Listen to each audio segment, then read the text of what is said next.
समता, ममता, प्रेम, बंधुता या मानवीय गुणांची बैठक देणारे सगळे सूफी आणि बहुजनवादी संत, सगळ्या धर्माचे समतावादी संत, त्यांना अभिवादन करतो. त्यापूर्वी सिद्धार्थ गौतम बुद्ध यांनी जे सूत्र मांडले करुणा, मैत्री, बंधुतेचे, त्यालाही आमच्यावरून अभिवादन करतो. पुढे येत असताना बहुजनांचे नायक महात्मा ज्योतिबा फुले यांनासुद्धा अभिवादन करतो. त्यांच्याबरोबर खांद्याला खांदा लावून भारतीय लोकशाहीची बीजमूल्ये रुजविण्यासाठी अंगावर शेण घेणारी, घाण घेणारी, दगडांचा मारा सहन करणारी माई सावित्रीबाई फुले यांनासुद्धा अभिवादन करतो.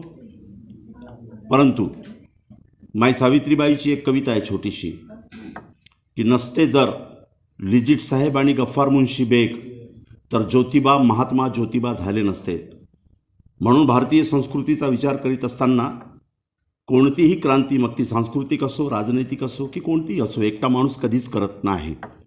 मग ते सिद्धार्थ गौतम बुद्ध असो, ईसा मसीह असो की पैगंबर असो की कोणी असो, एकटा माणूस कधीही क्रांती करत नाही.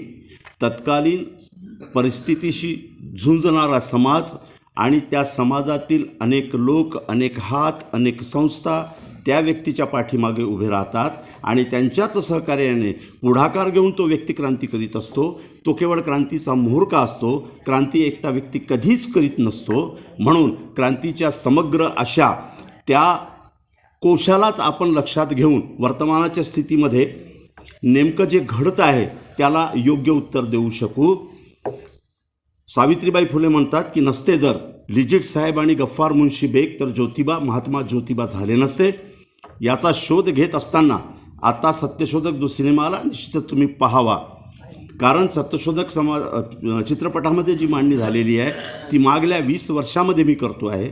मी स्वतः महात्मा ज्योतिबा फुले नावाचा एक पात्रीप्रयोग करीत होतो, माझा लिहिलेला तो, आणि त्याच्यातला 80% भाग हा सत्यशोधक या चित्रपटामध्ये आलेला पाहून माझा ऊर 256 इंच छातीचा झाला. महात्मा ज्योतिबा फुले 4थ्या वर्गात असताना पुरोहितवाद कोणत्याही धर्माचा असो सर्वात खतरनाक आहे. या देशाचा सत्यानाश आणि मानवीय मूल्यांचा सत्यानाश जर कुणी केलेला असेल तर ते पुरोहितवादानं केलं. तो केवळ हिंदू धर्मातील पुरोहितवाद नाही, पोपांनी काय केलं, पोप संस्कृतीनं काय केलं, मुस्लिमांमधील आलिमांनी काय केलं, जैनातील त्यावेळेच्या प्रमुखांनी काय केलं, हा सगळा जर आपण परिवेश जर पाहिलात, एका पुरोहितवादाशी या देशातील समतामूलक संस्कृतीची, समतामूलक चळवळीची, नीट संघर्षाची मांडणी आहेच, ती आपल्यापर्यंत पोचली पाहिजे. 4थ्या वर्गात महात्मा ज्योतिबा फुले शिकत असताना पुरोहित वर्ग गोविंदराव फुल्यांकडे गेला आणि म्हणाला की तुम्ही शिकवू शकत नाही, कारण धर्माने ते बाद केलेला आहे. ज्या जातीचे आहात त्या जातीचे व्यवसाय करा, शिकवाल तर हा धर्मद्रोह असेल. काय या धर्मद्रोहाची शिक्षा? जातीच्या बाहेर करू नव्हे, तुमच्यावर बहिष्कार टाकू, तुम्हाला चिताही मिळणार नाही, स्वर्गात जाण्याचं तर सोडा, तुम्हाला गिधाळं आणि कुत्रंसुद्धा खाणार नाही. एवढी भयानक धमकी दिल्यानंतर गोविंदराव घाबरतात आणि ज्योतिरावांना शाळेतून काढून घेतात. किती वर्ष ज्योतिबा शाळेत गेले नाहीत? 1.5 वर्ष ज्योतिबा फुले शाळेत गेले नाहीत. मग काय केलं? पुरोहितवादानं किंवा धर्म संस्कृतीनं सांगितल्याप्रमाणे भाजीपाला विकत होते. 1.5 वर्ष ज्योतिबा फुल्यांचा वाडा आणि ज्योतिबा फुल्यांचा घर, वाडी आणि घर याच्या मधात एक कोठी होती, ती गफ्फार मुन्शी बेगची. गफ्फार मुन्शी बेग त्या काळचे उर्दूचे जाणकार, अरबीचे जाणकार, फारसीचे जाणकार आणि इंग्रजी उत्तम बोलणारे शायर होते, लेखक होते, साहित्यकार होते आणि निबंधकार होते. त्यांच्यासोबत लिजिट साहेब येऊन चर्चा करायचे, धर्मावर चर्चा व्हायची, वेगवेगळ्या संस्कृतीची चर्चा व्हायची. ज्योतिबा लहानपणी आपल्या वाडीतील फुलांची टोपली घेऊन गफ्फार मुन्शी बेगकडे जायचे, त्यांच्याकडे बसून तीही चर्चा ऐकत होते आणि मुक्त संचार होता ज्योतिबा फुल्यांचा. म्हणून ज्योतिबा फुले आपल्या समग्र वाङ्मयामध्ये एका ठिकाणी म्हणतात की मला समतेचे बाळकडू जिथून मिळाले ते माझे मित्र, हे सगळे 18 पगड जातींचे होते. म्हणून मला समतीचे बाळकडू तिथनं मिळाले. आणि खास म्हणून एक नमूद करतात की माझे जास्तीत जास्त सहकारी मुसलमान होते. आजही त्या वाड्याच्या आजूबाजूला मुसलमानांची भरपूर वस्ती आहे. मी अनेकदा पुण्याला गेलो आणि त्यांना विचारलं, ज्योतिबा फुले इनका इतिहास तुम्हें मालूम है क्या? मुसलमानांना माहीत नाही. अनेकांना विचारलं, त्यांना पत्ता नाही. मला इथं वाईट वाटण्याचं कारण नाही, कारण मला मुसलमानांची मानसिकता माहीत आहे. पण पुढं गेल्यावर अनेक फुलांच्या दुकानात विचारलं की फुलांबद्दल काय माहिती आहे? ते फुलवाले म्हणतात की नाही मालूम. इथं दुःख होतं.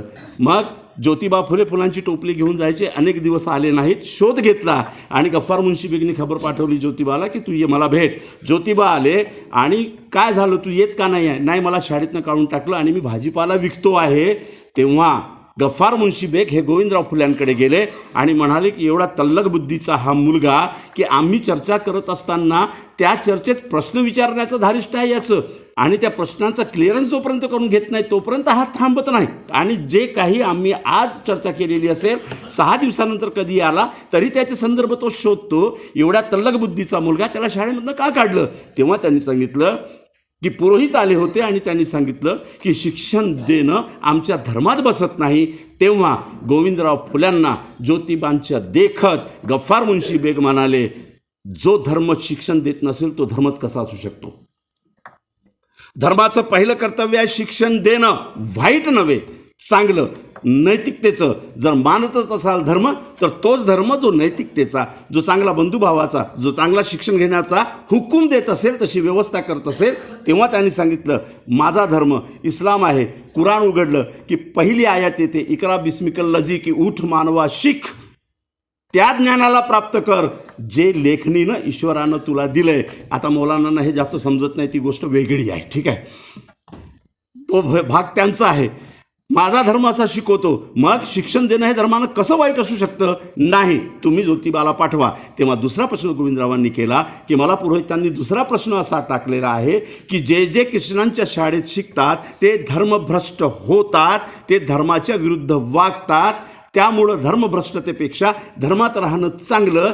तेव्हा गफ्फार मुन्शी बेगनी, आता हे कुठं मिळतील संदर्भ?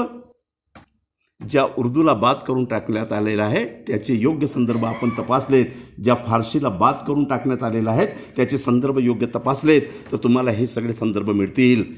माझी पुस्तक आलेली आहे, बहुजनांचा इस्लाम स्वीकारण्याचा इतिहास, 3री आवृत्ती संपली.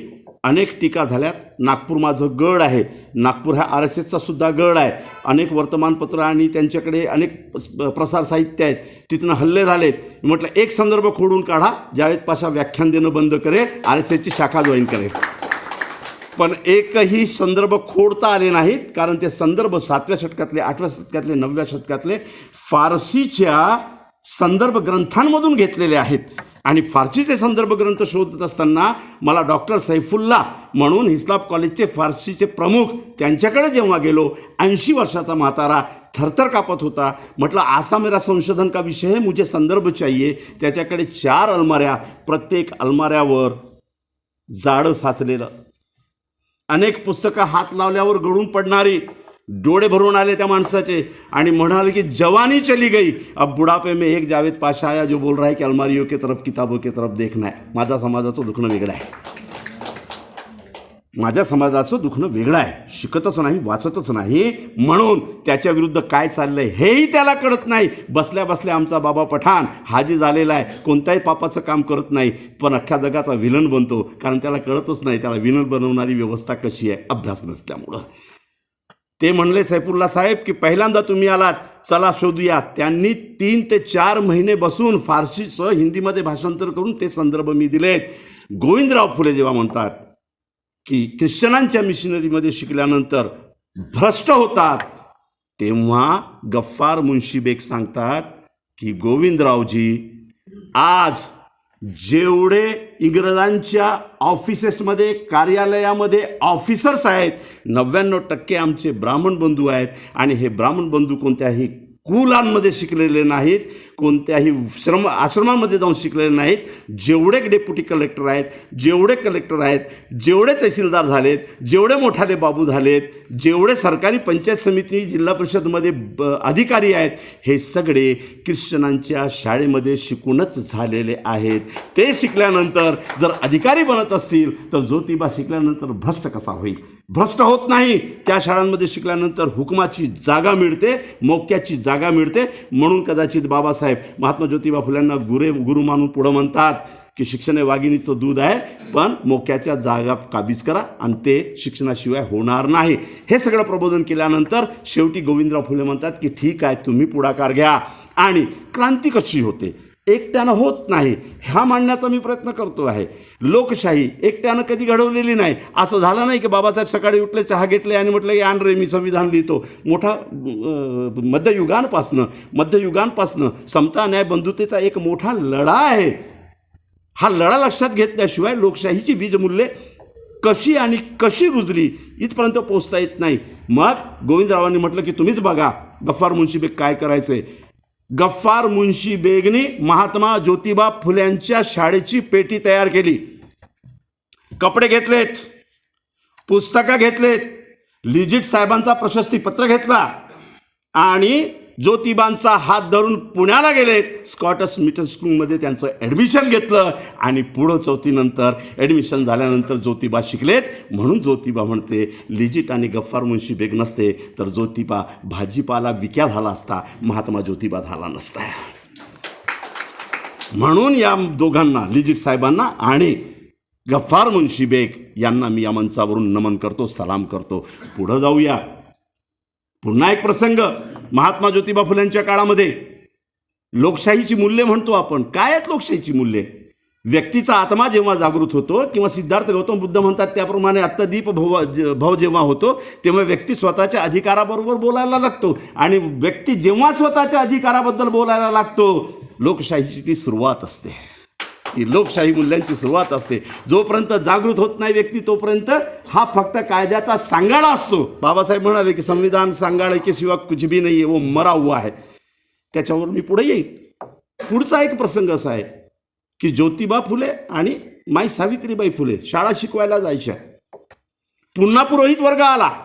व्यवस्थेचं भांडण कसं असतं, लोकशाहीचं कोणत्या व्यवस्थेची भांडण आहे हे नीट समजून घ्या. इथं हिंदू मुसलमान हे ते याच्यापेक्षा त्या व्यवस्थेचं कोणत्या व्यवस्थेची भांडण आहे हे नीट समजून घेतलं पाहिजे.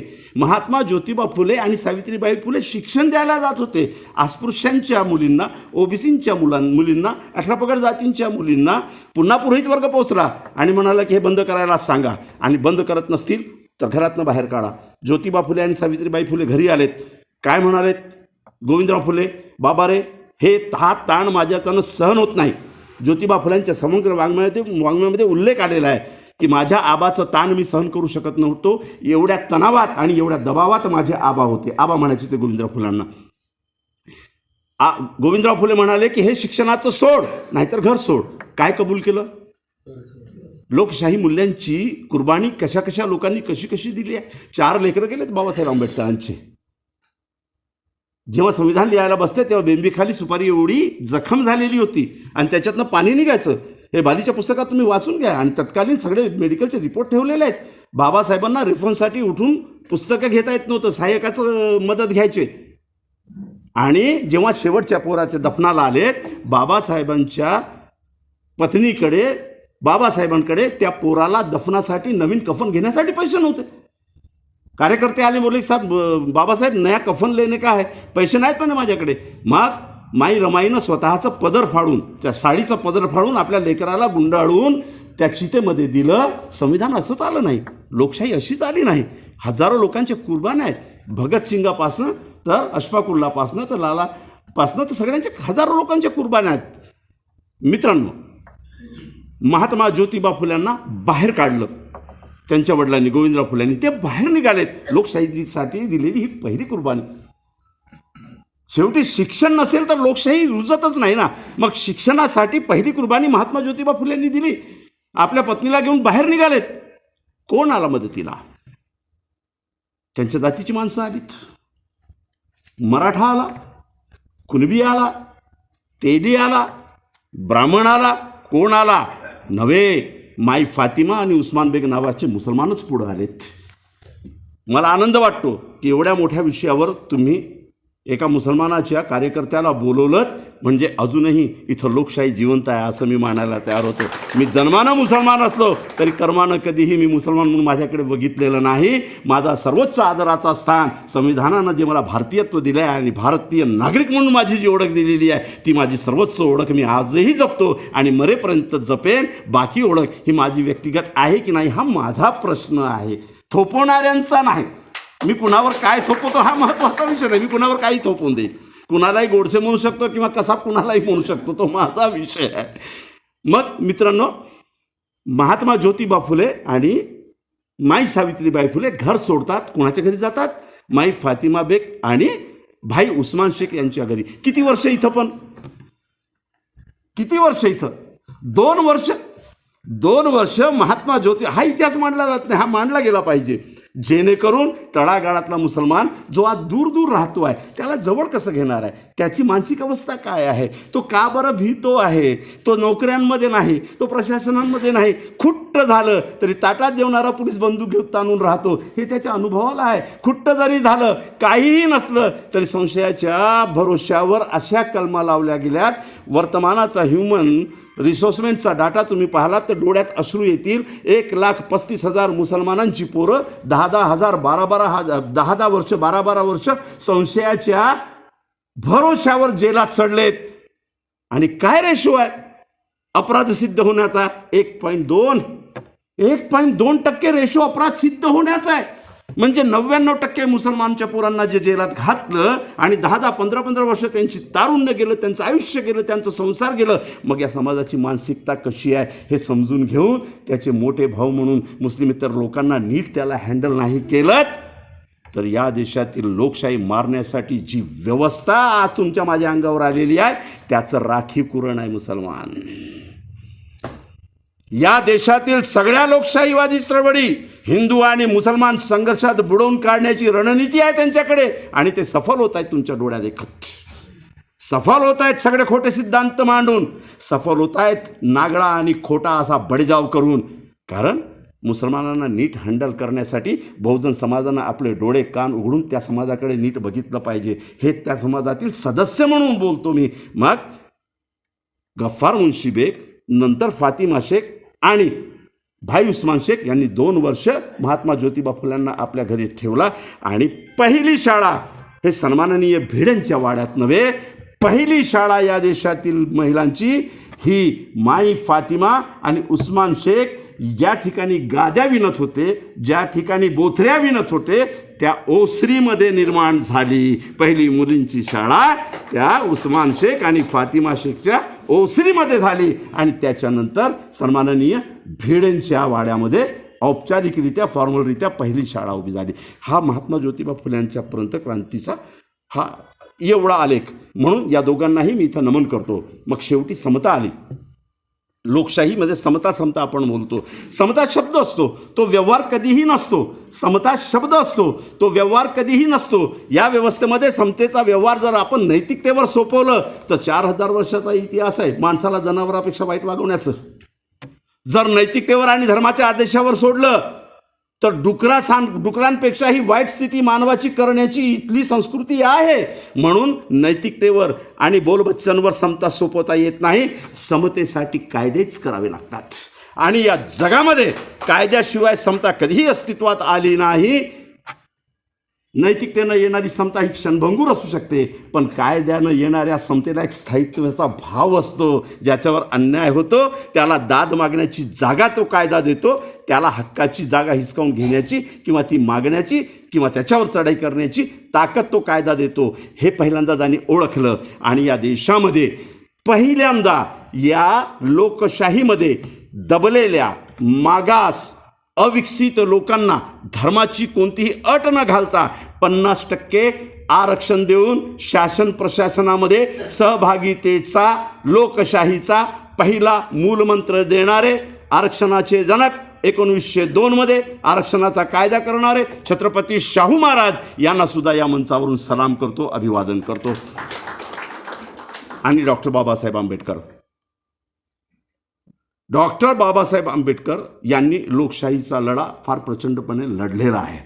वेळेची मर्यादा बाकी पाहत बाकी लोकांना घेत नाही. डॉक्टर बाबासाहेबांचा लढा हा खूप मोठा राहिलेला आहे. लोकशाही म्हणजे काय, अनेक व्याख्या केलेल्या आहेत. त्याच्यात बाबासाहेब आंबेडकरांची सुंदर व्याख्या आहे. त्या व्याख्यांमधला मीन जे आहे, तिकडे जाण्यापूर्वी मंचावर उपस्थित दोन्ही आमचे मित्र शिवदास साहेब ज्यांनी वारंवार फोन करून माझं लोकेशन घेतलं, सर लोकेश सर आणि उपस्थित सर्व मंडळींनो, आमचे बाबा पठाण, ताहिरा शेख आणि इतर सगळी मंडळी, अरुण गावडेरावजी गेलेत. मित्रांनो, बाबासाहेबांच्या लोकशाहीच्या व्याख्यामध्ये आहे, मते मांडण्याचा अधिकार म्हणजे लोकशाही. सोप्या भाषेत जाऊया आपण. मते मांडण्याचा अधिकार याचा अर्थ मते खोडण्याचाही अधिकार येतो. मते मांडण्याचा, मते खोडून काढण्याचा आणि त्याच्यातून नवसृजनशील मतांची नवी प्रतिकृती समोर येण्याची प्रक्रिया म्हणजे लोकशाही. कोण थांबवतं याला? हा सगळा विचाराचा आपण आलेख घेतला पाहिजे की लोकशाही म्हणजे नेमकी काय आली आपल्याकडे. बाबासाहेब आंबेडकर जेव्हा गांधींशी भांडतात तेव्हा गांधींशी म्हणतात की गांधीची मला मातृभूमी नाही. लोकशाही म्हणजे फक्त कायद्याचा सांगाडा नव्हे किंवा कायद्याचा एक फ्रेम म्हणजे लोकशाही असं नव्हे. बाबासाहेब म्हणतात की जे संविधान मी बनवलेलं आहे त्यापासून मी संतुष्ट नाही. लोकशाहीकडे नेणारी ती एक पाऊल वाट आहे, तो राजमार्ग म्हणत नाही. आणि एके ठिकाणी तो उद्वेगाने म्हणतात बाबासाहेब आंबेडकर कि मुझे अगर चांस मिला तो मैं इस संविधान को जला दूंगा. एवढ्यावर ते थांबत नाही. कारण काय, मग जला दूंगा याचा अर्थ त्यांना लोकशाही नको आहे असं नाही आहे. ते म्हणतात की मैं इसको जला दूंगा और नया वो संविधान बनाऊंगा जिसमें मुझे मुकम्मल लोकशाही दिखाई देगी. म्हणजे मी जे कायदे बनवू इच्छित होतो ते कायदे न बनवल्यामुळे लोकशाही नावाची संस्कृती जी भारतीय लोकांमध्ये स्वातंत्र्यानंतर मिळायला पाहिजे होती ती कितपत मिळेल याबाबत मी साशंक आहे. कारण मी फक्त मसुदा समितीचा अध्यक्ष होतो. त्या मसुदा समितीच्या खाली अजून एक शब्द होतं, पुनर्निरीक्षण समिती. आणि बाबासाहेब म्हणतात की मला नवीन कायदे बनवण्याची मुभा नव्हती. कायद्याचा ड्राफ्ट ऑलरेडी बनवून माझ्यापर्यंत यायचा किंवा कायद्यात जी संसदेनं स्थापित केलेली जी संविधान समिती होती ती 3 लोकांकडनं हँडल होत होती. पंडित जवाहरलाल नेहरू, राष्ट्रपती राजेंद्र प्रसाद आणि सरदार वल्लभभाई पटेल यांच्याकडे ते ड्राफ्टिंग जायचं. तिथून बनून यांच्याकडे यायचं. कारण बाबासाहेब ज्या समितीचे अध्यक्ष होते ती मसुदा समिती पुनर्निरीक्षण समिती होती. आलेल्या सगळ्या ड्राफ्टला कायद्याच्या भाषेत बनवायचं, कायद्याच्या भाषेत मांडायचं एवढंच बाबासाहेबांकडे होतं. पण तेही करत असताना बाबासाहेब म्हणतात की मैंने जब जब इसमें दुरुस्ती करके कुछ नया रखा तब तब वो नकार दिया गया और मैं इतना मजबूर था कि मुझे जो है उसमें भी मैं कितनी लोकशाही ला सकता हूँ, उसमें भी मैं कितना प्रजातंत्र डाल पाता हूँ, इतना मेरे हाथ में था, मैंने उतना किया. म्हणून ते उद्वेगाने म्हणतात की मी केवळ भाड्याचा घोड्याचा टट्टू होतो. हे बाबासाहेबांची वाक्य आहेत. कारण मला जे पाहिजे होतं ते बनवलं नाही. आज जे चित्र आपल्या पुढं उभं राहतो आहे त्या चित्राची नेमकी मांडणी काय होती. बाबासाहेब आंबेडकरांना जातीच्या पलीकडे, मी मेश्रामच्या लाईन ऑफ ॲक्शननं बाबासाहेबांकडे बघत नाही, मी गजबीच्या ॲक्शननं कधीच बघत नाही, जन्मजात बाबासाहेबांच्या रक्ताचा म्हणून कधीच बघत नाही. बाबासाहेबांकडे मी स्वतंत्र भारताचे निर्माते, स्वतंत्र भारतातील एक दिग्गज नेता ज्यानं स्वतंत्र भारताला योग्य अर्थनीतीची दिशा दिली, योग्य व्यवस्थापनाची दिशा दिली, नव्या अशा घटनेची दिशा दिली, ते नेता म्हणून पाहतो. एके ठिकाणी बाबासाहेब म्हणतात की मैं जब मसुदा समिति का अध्यक्ष बना तब मुझे पता चला कि मैंने क्या जिम्मेदारी स्वीकार की है. याचा अर्थ ज्या दिवशी बाबासाहेब आंबेडकर मसुदा समितीचे अध्यक्ष झालेत त्या दिवशी ते महारही नव्हते, त्या दिवशी ते अछूत नव्हते किंवा मुसलमान नव्हते किंवा हिंदू नव्हते. त्या दिवशी स्वतंत्र होणाऱ्या भारताच्या समग्र नागावलेल्या 99-90% समाजाचे पितृतुल्य नेते म्हणून ते बसलेले होते. आणि या नागावलेल्या समाजाला जी व्यवस्था नागावते तिच्या विरोधातील लोकशाहीवादी कायदे निर्माण करण्याची जबाबदारी म्हणून पितृतुल्य म्हणून ते बसलेले होते. लक्षात घ्या, मोठी मजेशीर गंमत आहे की ज्या दिवशी 1947ला भारत स्वतंत्र झाला त्या दिवशी भारत सरकारच्या अखत्यारीत असलेली जमीन ही जवळपास 80% होती. भारत सरकारच्या अखत्यारीत जागीरदाराच्या याच्या त्याच्या 16. बाबासाहेबांनी एक महत्त्वाचा कायदा बनविलेला होता, जो नंतर सिलिंगच्या रूपानं तुकड्यात तुकड्यात आणण्यात आला होता. पण बाबासाहेबांचा कायदा हा वेगळा, त्याच्या अनुषंगानं आलेला सिलिंगचा कायदा हा वेगळा. बाबासाहेब लोकशाहीची मूल्य मांडत असताना म्हणतात की जोपर्यंत लोकांना जबाबदारी, सहभाग आणि प्रतिनिधित्व मिळणार नाही तोपर्यंत लोकशाही संस्कृती उभीच राहणार नाही. आणि याच्या आडवी येते ती या देशातील ठाण मांडून बसलेली धर्मसंस्कृती. ठाण मांडून बसलेली धर्मसंस्कृती 3 गोष्टी देऊ इच्छित नाही. प्रतिनिधित्व देऊ इच्छित नाही, सहभाग देऊ इच्छित नाही. याच्या विरोधात जर लोकशाही आणायची असेल तर या मूल्यांची कायद्याच्या अनुषंगानं मांडणी झालेली पाहिजे. म्हणून सर्वात प्रथम माणसाच्या उत्थानासाठी लोकशाही रचनेमध्ये 3 गोष्टींची गरज असते. स्वतःचं उत्थान करायचं असेल तर जमीन लागते, स्वतःचं उत्थान करायचं असेल तर व्यवसाय लागते, आणि स्वतःचं उत्थान करायचं असेल तर प्रशासकीय यंत्रणेमध्ये नोकऱ्या लागतात. हे 3 उत्थानाच्या गोष्टी आहेत. आणि बाबासाहेब म्हणतात की नागावला गेलेला समाज हा भूमिहीन आहे. नागावला गेलेला समाज हा भूमिहीन आहे. 1936मध्ये 35-36मध्ये पहिली निवडणूक होते आणि पहिली जनगणना जेव्हा होते तेव्हा या देशातील 78 लोकांच्या समोर मजूर हा शब्द आलेला आहे. बाबासाहेब आंबेडकरांनी 1935मध्ये स्वतंत्र मजूर पक्ष का बनवला याच्या इतिहासात पुढे जाईन जर वेळ मिळाला तर. बाबासाहेब आंबेडकर कुणाचे प्रतिनिधित्व करू इच्छित होते? अस्पृश्यांसाठी नव्हे. स्वतंत्र मजूर पक्ष जेव्हा बाबासाहेबांनी बनवला तेव्हा त्यांच्यासमोर इंग्रजांनी केलेली जनगणना होती आणि त्याच्यात 78% जनता मजूर म्हणून उल्लेखित आलेली होती. शेती व्यवसायातील मजूर, वेगवेगळ्या याच्यातील मजूर, मजूर म्हणजे स्थायी उत्पन्न नसलेला भारतातील समाज समूह, याची संख्या 78% त्या जनगणनेमध्ये नमूद केलेली आहे. त्यांचं नेतृत्व म्हणून बाबासाहेब आंबेडकर स्वतंत्र मजूर पक्ष बनवतात आणि मग स्वतंत्र भारताच्या रचनेमध्ये, संविधानामध्ये एक कलम घालू इच्छितात. 80% जमीन जी सरकारी मालकीची आहे त्याचं वितरण भूमिहीन असलेल्या, शेतीहीन असलेल्या परंतु राबणाऱ्या समाजामध्ये वाटण्यात यावी. ती जमीन कोणत्याही परिस्थितीमध्ये पुंजीवादी, सरंजामदार किंवा कानखारदार लोकांना देता कामा नये. तेव्हाच लोकशाही या देशामध्ये बळकट होईल आणि सगळ्या लोकांचा सहभाग होऊन ज्याला खरी देशभक्ती म्हणतो ती उभी राहील. काय झालं? 1947 नंतर 2014मध्ये हे सर्व यंत्रणा बदलण्यापूर्वी या देशातील 58% जमीन वाटण्यात आलेली होती. 2014 ते 2023पर्यंत फक्त सरकारी मालकीची 16% जमीन राहिलेली आहे, बाकी सगळी वाटप झाली. म्हणून लोकशाही कशी कशी कशी कशी संपवण्याचे घाट केवळ हिंदू मुस्लिम दंग्यामध्ये ती संपत नाही. त्याचे इन रूट्स कसे आहेत हे आपण तपासून पाहिले पाहिजेत नीट. आता महात्मा ज्योतिबा फुले यांना गुरु मानतात डॉक्टर बाबासाहेब आंबेडकर, उगीच नव्हे. आणि महात्मा ज्योतिबा फुले कोण? ज्यांनी आपल्या कंपनीची देखरेख करण्यासाठी 2-2 CA किरायानं ठेवलेले होते. तुम्हाला माहिती आहे, उत्कृष्ट उर्दू येत होती महात्मा ज्योतिबा फुल्यांना. खडी बोलीमधले त्यांचे पत्र आहेत. हिंदी खडी बोली, इंग्रजी उत्तम, मराठी उत्तम, आणि किती वाचन त्यांचं, खूप वाचन होतं. म्हणजे अडाणी नव्हते. उत्तम असे जाणकार, उत्तम भाष्यकार, उत्तम साहित्यकार, उत्तम निबंधकार, उत्तम नाटककार, एवढंच नव्हे उत्तम कवी आणि उत्तम जलसेकार हे महात्मा ज्योतिबा फुले होते. बहुजनांचा आधुनिक लोकशाहीकडे जो जलसा न्यावा लागतो त्या जलसाची सगळी उपाययोजना महात्मा ज्योतिबा फुल्यांकडे होती. महात्मा ज्योतिबा फुले 1885मध्ये जेव्हा नॅशनल काँग्रेस बनतात तेव्हा पहिल्यांदा म्हणतात ही कसली नॅशनल काँग्रेस. आणि महात्मा ज्योतिबा फुले नॅशनल म्हणजे राष्ट्रीय संस्कृती म्हणून डेफिनेशन मांडतात पहिल्यांदा 1885मध्ये. काय म्हणतात ते?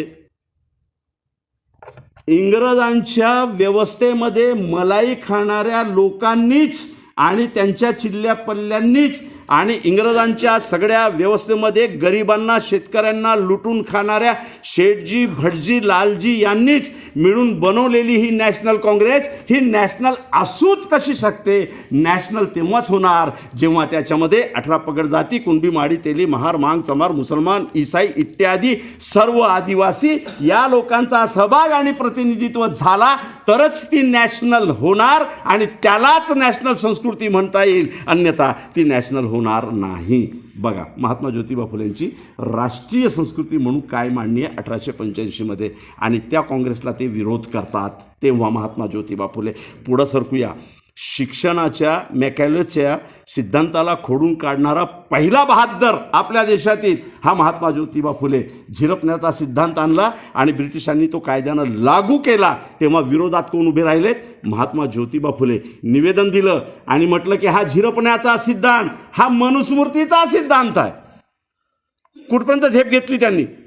त्यांच्या निवेदनात आलंय हा मनुस्मृतीचा सिद्धांत आहे. काय आहे त्या झिरपण्याच्या सिद्धांतामध्ये? ब्रिटिशांची जी शैक्षणिक यंत्रणा त्या काळी लागू झाली त्याच्यामध्ये त्यांनी हा सिद्धांत मांडला. बरं, कोणी तयार केला हा सिद्धांत? महात्मा ज्योतिबा फुलेंनी ते एक्सपोज केला की इंग्रजांना भारतात शिक्षण द्यायचं आहे तर त्यांनी हे शिक्षण कसं असावं याच्यासाठी प्रकांड पंडित म्हणून ज्यांची निवड केली त्या प्रकांड पंडितांच्या ग्रंथांनी आधीच बहुजनांना शिक्षण देण्यासाठी मनाई केलेली आहे. त्यांच्याकडनंच ही योजना बनवून घेतली. मग काय होतं त्या योजनामध्ये? झिरपण्याचा सिद्धांत म्हणजे वरच्या पातळीच्या लोकांना संपूर्ण शिक्षण द्या. ते शिक्षित झालेत की ते मग खालच्या लोकांपर्यंत ते शिक्षण झिरपीत झिरपीत झिरपीत नेतील. तेव्हा महात्मा ज्योतिबा फुले म्हणतात, अहो ब्रिटिशांनो 3000 वर्षापासून एवढं झिरपलं या लोकांनी की आमच्या अंगावर कपडेसुद्धा राहिलेले नाहीत, म्हणून तुमचा झिरपण्याचा सिद्धांत या देशामध्ये लागू होत नाही. मी स्पष्टपणे याचा विरोध करतो आणि पहिल्यांदा लोकशाहीचे बीजमूल्य म्हणून शिक्षणाच्या सार्वत्रिकरणाची मागणी महात्मा ज्योतिबा फुले ब्रिटिश शासनापुढं करतात आणि म्हणतात की शिक्षणाचं सार्वत्रिकरण झालं पाहिजे. शिक्षणाचं सार्वत्रिकरण झालं पाहिजे आणि शिक्षणाचं सार्वत्रिकरण करताना विद्येविना मती गेली मतीविना गती गेली हे सगळं मांडत असताना काय मांडतायत ते? लोकशाही जर आणायची असेल तर लोकजागृती झाली पाहिजे, लोकप्रबोधन झालं पाहिजे आणि लोकप्रबोधन लोकजागृती ही शिक्षणाशिवाय होऊ शकत नाही. जिथं शिक्षणापासून वंचितच असलेला समाज आहे त्याला मूल्य कळणार काय? म्हणून शिक्षणाचा सार्वजनिकीकरणाचा पहिला सिद्धांत महात्मा ज्योतिबा फुले मांडतात आणि साहित्याला सुरुवात करतात.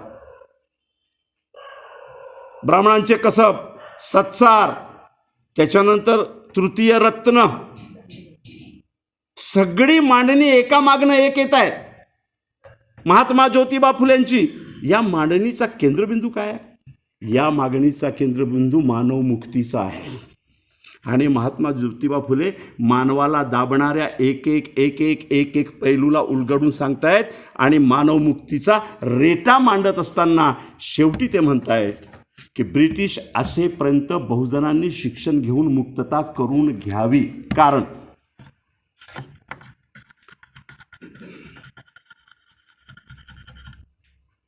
आमचे शिक्षण क्षेत्रातील दिग्गज ज्याला आपण सर्वपल्ली राधाकृष्णन यांनी एक वक्तव्य केलेलं होतं, आमची संस्कृती सनातनी आहे.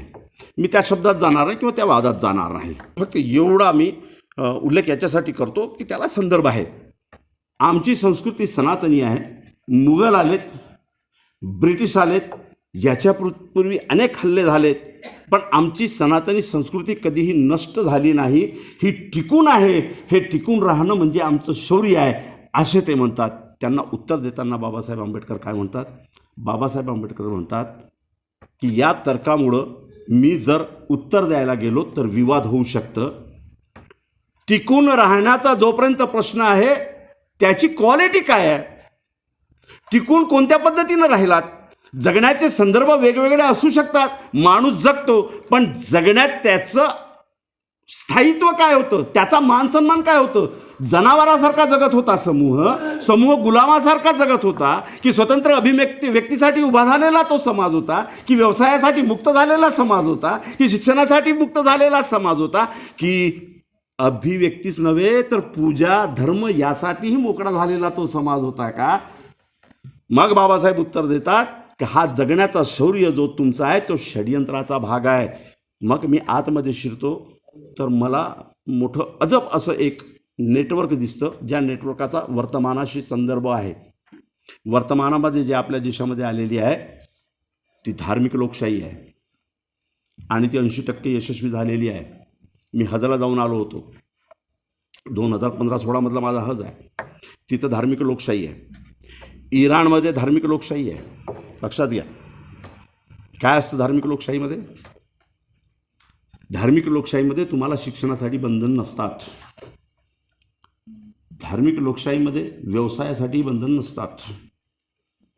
परंतु धार्मिक लोकशाहीमध्ये अभिव्यक्ती स्वातंत्र्य नसतं आणि कायद्यापुढं तुमचं चालत नाही, धार्मिक वर्चस्वाचंच चालत असतं किंवा धार्मिक धर्मगुरू जे म्हणतील त्यांचं म्हणणं अग्रगण्य मानलं जातं आणि त्यांच्या मागून राजसत्ता काम करत असते. नीट लक्षात घ्या, भारतामध्ये जे चाललंय ते धार्मिक लोकशाहीचं आवरण आहे. हे तुम्ही सहज समजू शकता, मला त्याच्यात डिटेल जाण्याची गरज नाही. आहे ना, मी आलो ना नागपूरवरून सहज आलो ट्रेनमध्ये. जरी ट्रेनमध्ये मुसलमान म्हणून 3 लोकांना त्या RPFवाल्यानं मारलं असेल, RPFवाल्यानं मारलं असेल, तरी मी आलो ना ट्रेनमध्ये बसून. जीवात धाकधूक असो काही असो, पण बायको म्हणत होती मैं हूं ना साथ में, झाले को आपण कंप्लेंट कर देंगे. तेवढं तर आहे या लोकशाहीमध्ये, कंप्लेंट करण्याची जागा तर आहे. कंपन्सेशन मागून घेऊ म्हणे तेवढी तर जागा आहे. पण धार्मिक लोकशाहीमध्ये कसं असतं? तेही नसतं. तुम्ही कोणत्याही धार्मिक व्यक्तीच्या विरोधात बोलू शकत नाही. तुम्ही कोणत्याही धार्मिक व्यक्तीच्या विरोधात विश्लेषण करू शकत नाही. तुम्ही टीका करू शकत नाही. तुम्ही धर्मपीठावर टीका करू शकत नाही. धार्मिक गुरुवर टीका करू शकत नाही. धर्मानं जर असंवैधानिक पद्धतीनं संवैधानिक म्हणून मोठं नेतृत्व उभं केलं असेल आणि त्यांना सगळीच यंत्रणा दिल्या जात असेल तरी तुम्ही काही म्हणू शकत नाही. ही धार्मिक लोकशाही असते. धार्मिक लोकशाहीमध्ये एक विशिष्ट व्यवस्था ही वर्तमानाच्या व्यवस्थेच्या वरती चालत असते. हे नीट समजून घ्या. आणि म्हणून ॲडल्ट फ्रँचाईजच्या चर्चेमध्ये KM मुन्शी होते. बाबासाहेब एका ठिकाणी बोलत होते तेव्हा KM मुन्शी म्हणाले की साहब तुम पूंजीपतियों का विरोध कर रहे हो, तुम धर्मांध लोगों का विरोध कर रहे हो, तुम कह रहे हो कि आने वाले प्रजातंत्र में ये सब लोग नहीं होना चाहिए, तो ये कैसे लोकशाही होगी तुम्हारी कि तुम पूंजीपतियों को भी कह रहे हो कि नहीं आना चाहिए, धर्मांध लोगों को भी कह रहे हो कि नहीं आना चाहिए. तेव्हा बाबासाहेब म्हणाले माझ्या म्हणण्याचा चुकीचा अर्थ घेऊ नका. मी असं मुळीच म्हणत नाही की धर्मांध लोकांनी संसदेत येऊ नये. मी मुळीच असं म्हणत नाही की पुंजीवादी लोकांनी संसदेत येऊ नये. मी ॲडल्ट फ्रँचाईजची मागणी, प्रौढ मताधिकाराची मागणी याच्यासाठीच करतो आहे की सगळ्यांनी यावं. पण माझं म्हणणं असं आहे की पुंजीवाद्यांनी आणि धर्मगुरूंनी संसदेत यावं, मात्र संसद त्यांनी बटीक करून घेऊ नये. मात्र संसद त्यांची गुलाम होता कामा नये. काय चित्र आहे? काय चित्र आहे? यावे, पुंजीवाद्यांनी यावे, त्यांनीही यावे, पण संसदेला ज्यासाठी निर्माण आम्ही केलेलं आहे ती तशीच राहावी. लोकशाही मूल्यांवर ती बटीक होऊ नये, ती त्यांची गुलाम होऊ नये. वर्तमानामध्ये लोकशाही कशा पद्धतीने डायव्हर्ट केल्या जाते हे तुम्ही नीट समजून घ्या. मग महात्मा ज्योतिबा फुल्यांपासून चालत आलेला तो लढा तिथपर्यंत येतो. मुघलांचं राज्य किती वर्ष होतं या देशामध्ये? 800 वर्ष. किती वर्ष? हिंदू राष्ट्र नावाचं 700-800. हिंदू राष्ट्र नावाचं एकही आंदोलन दिसत नाही. त्या 700 वर्षाच्या सगळे फारशी पुस्तकं मी शोधून काढलेत, कुठंही हिंदुत्व नावाचा शब्द दिसत नाही. का? क्यों नहीं?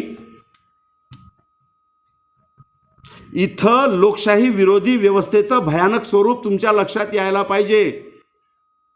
मुस्लिम सुलतान जेवढे होते हे लोकशाहीवादी नव्हते, हेही वंशवादीच होते. आणि राजेशाही ही वंशवादावरच चालते, तिथं लोकशाहीचा मागमूसही नसतो. आणि म्हणून एकीकडे वंशवादी या देशाची व्यवस्था जी पुरातन व्यवस्था आहे आणि वंशवादी मुघलांची व्यवस्था यांच्या हस्तांदोलनाचा इतिहास कधी तपासून आपण घेणार आहोत की नाही? यांनी कसं हातात हात मिळवलेलं होतं.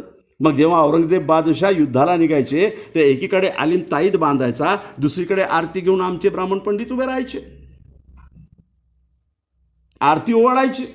शहाजहाची आरती ओवाळायचे, अकबराची आरती ओवाळायचे आणि विजयी भव म्हणून आशीर्वाद द्यायचे. व्यवस्था कशी कार्य करते? म्हणून 700 वर्ष 800 वर्ष मुघलांच्या काळामध्ये या देशामध्ये धार्मिक रूपानं दंगली झालेल्या दिसत नाही. का झालेल्या दिसत नाही? का झालेल्या दिसत नाही?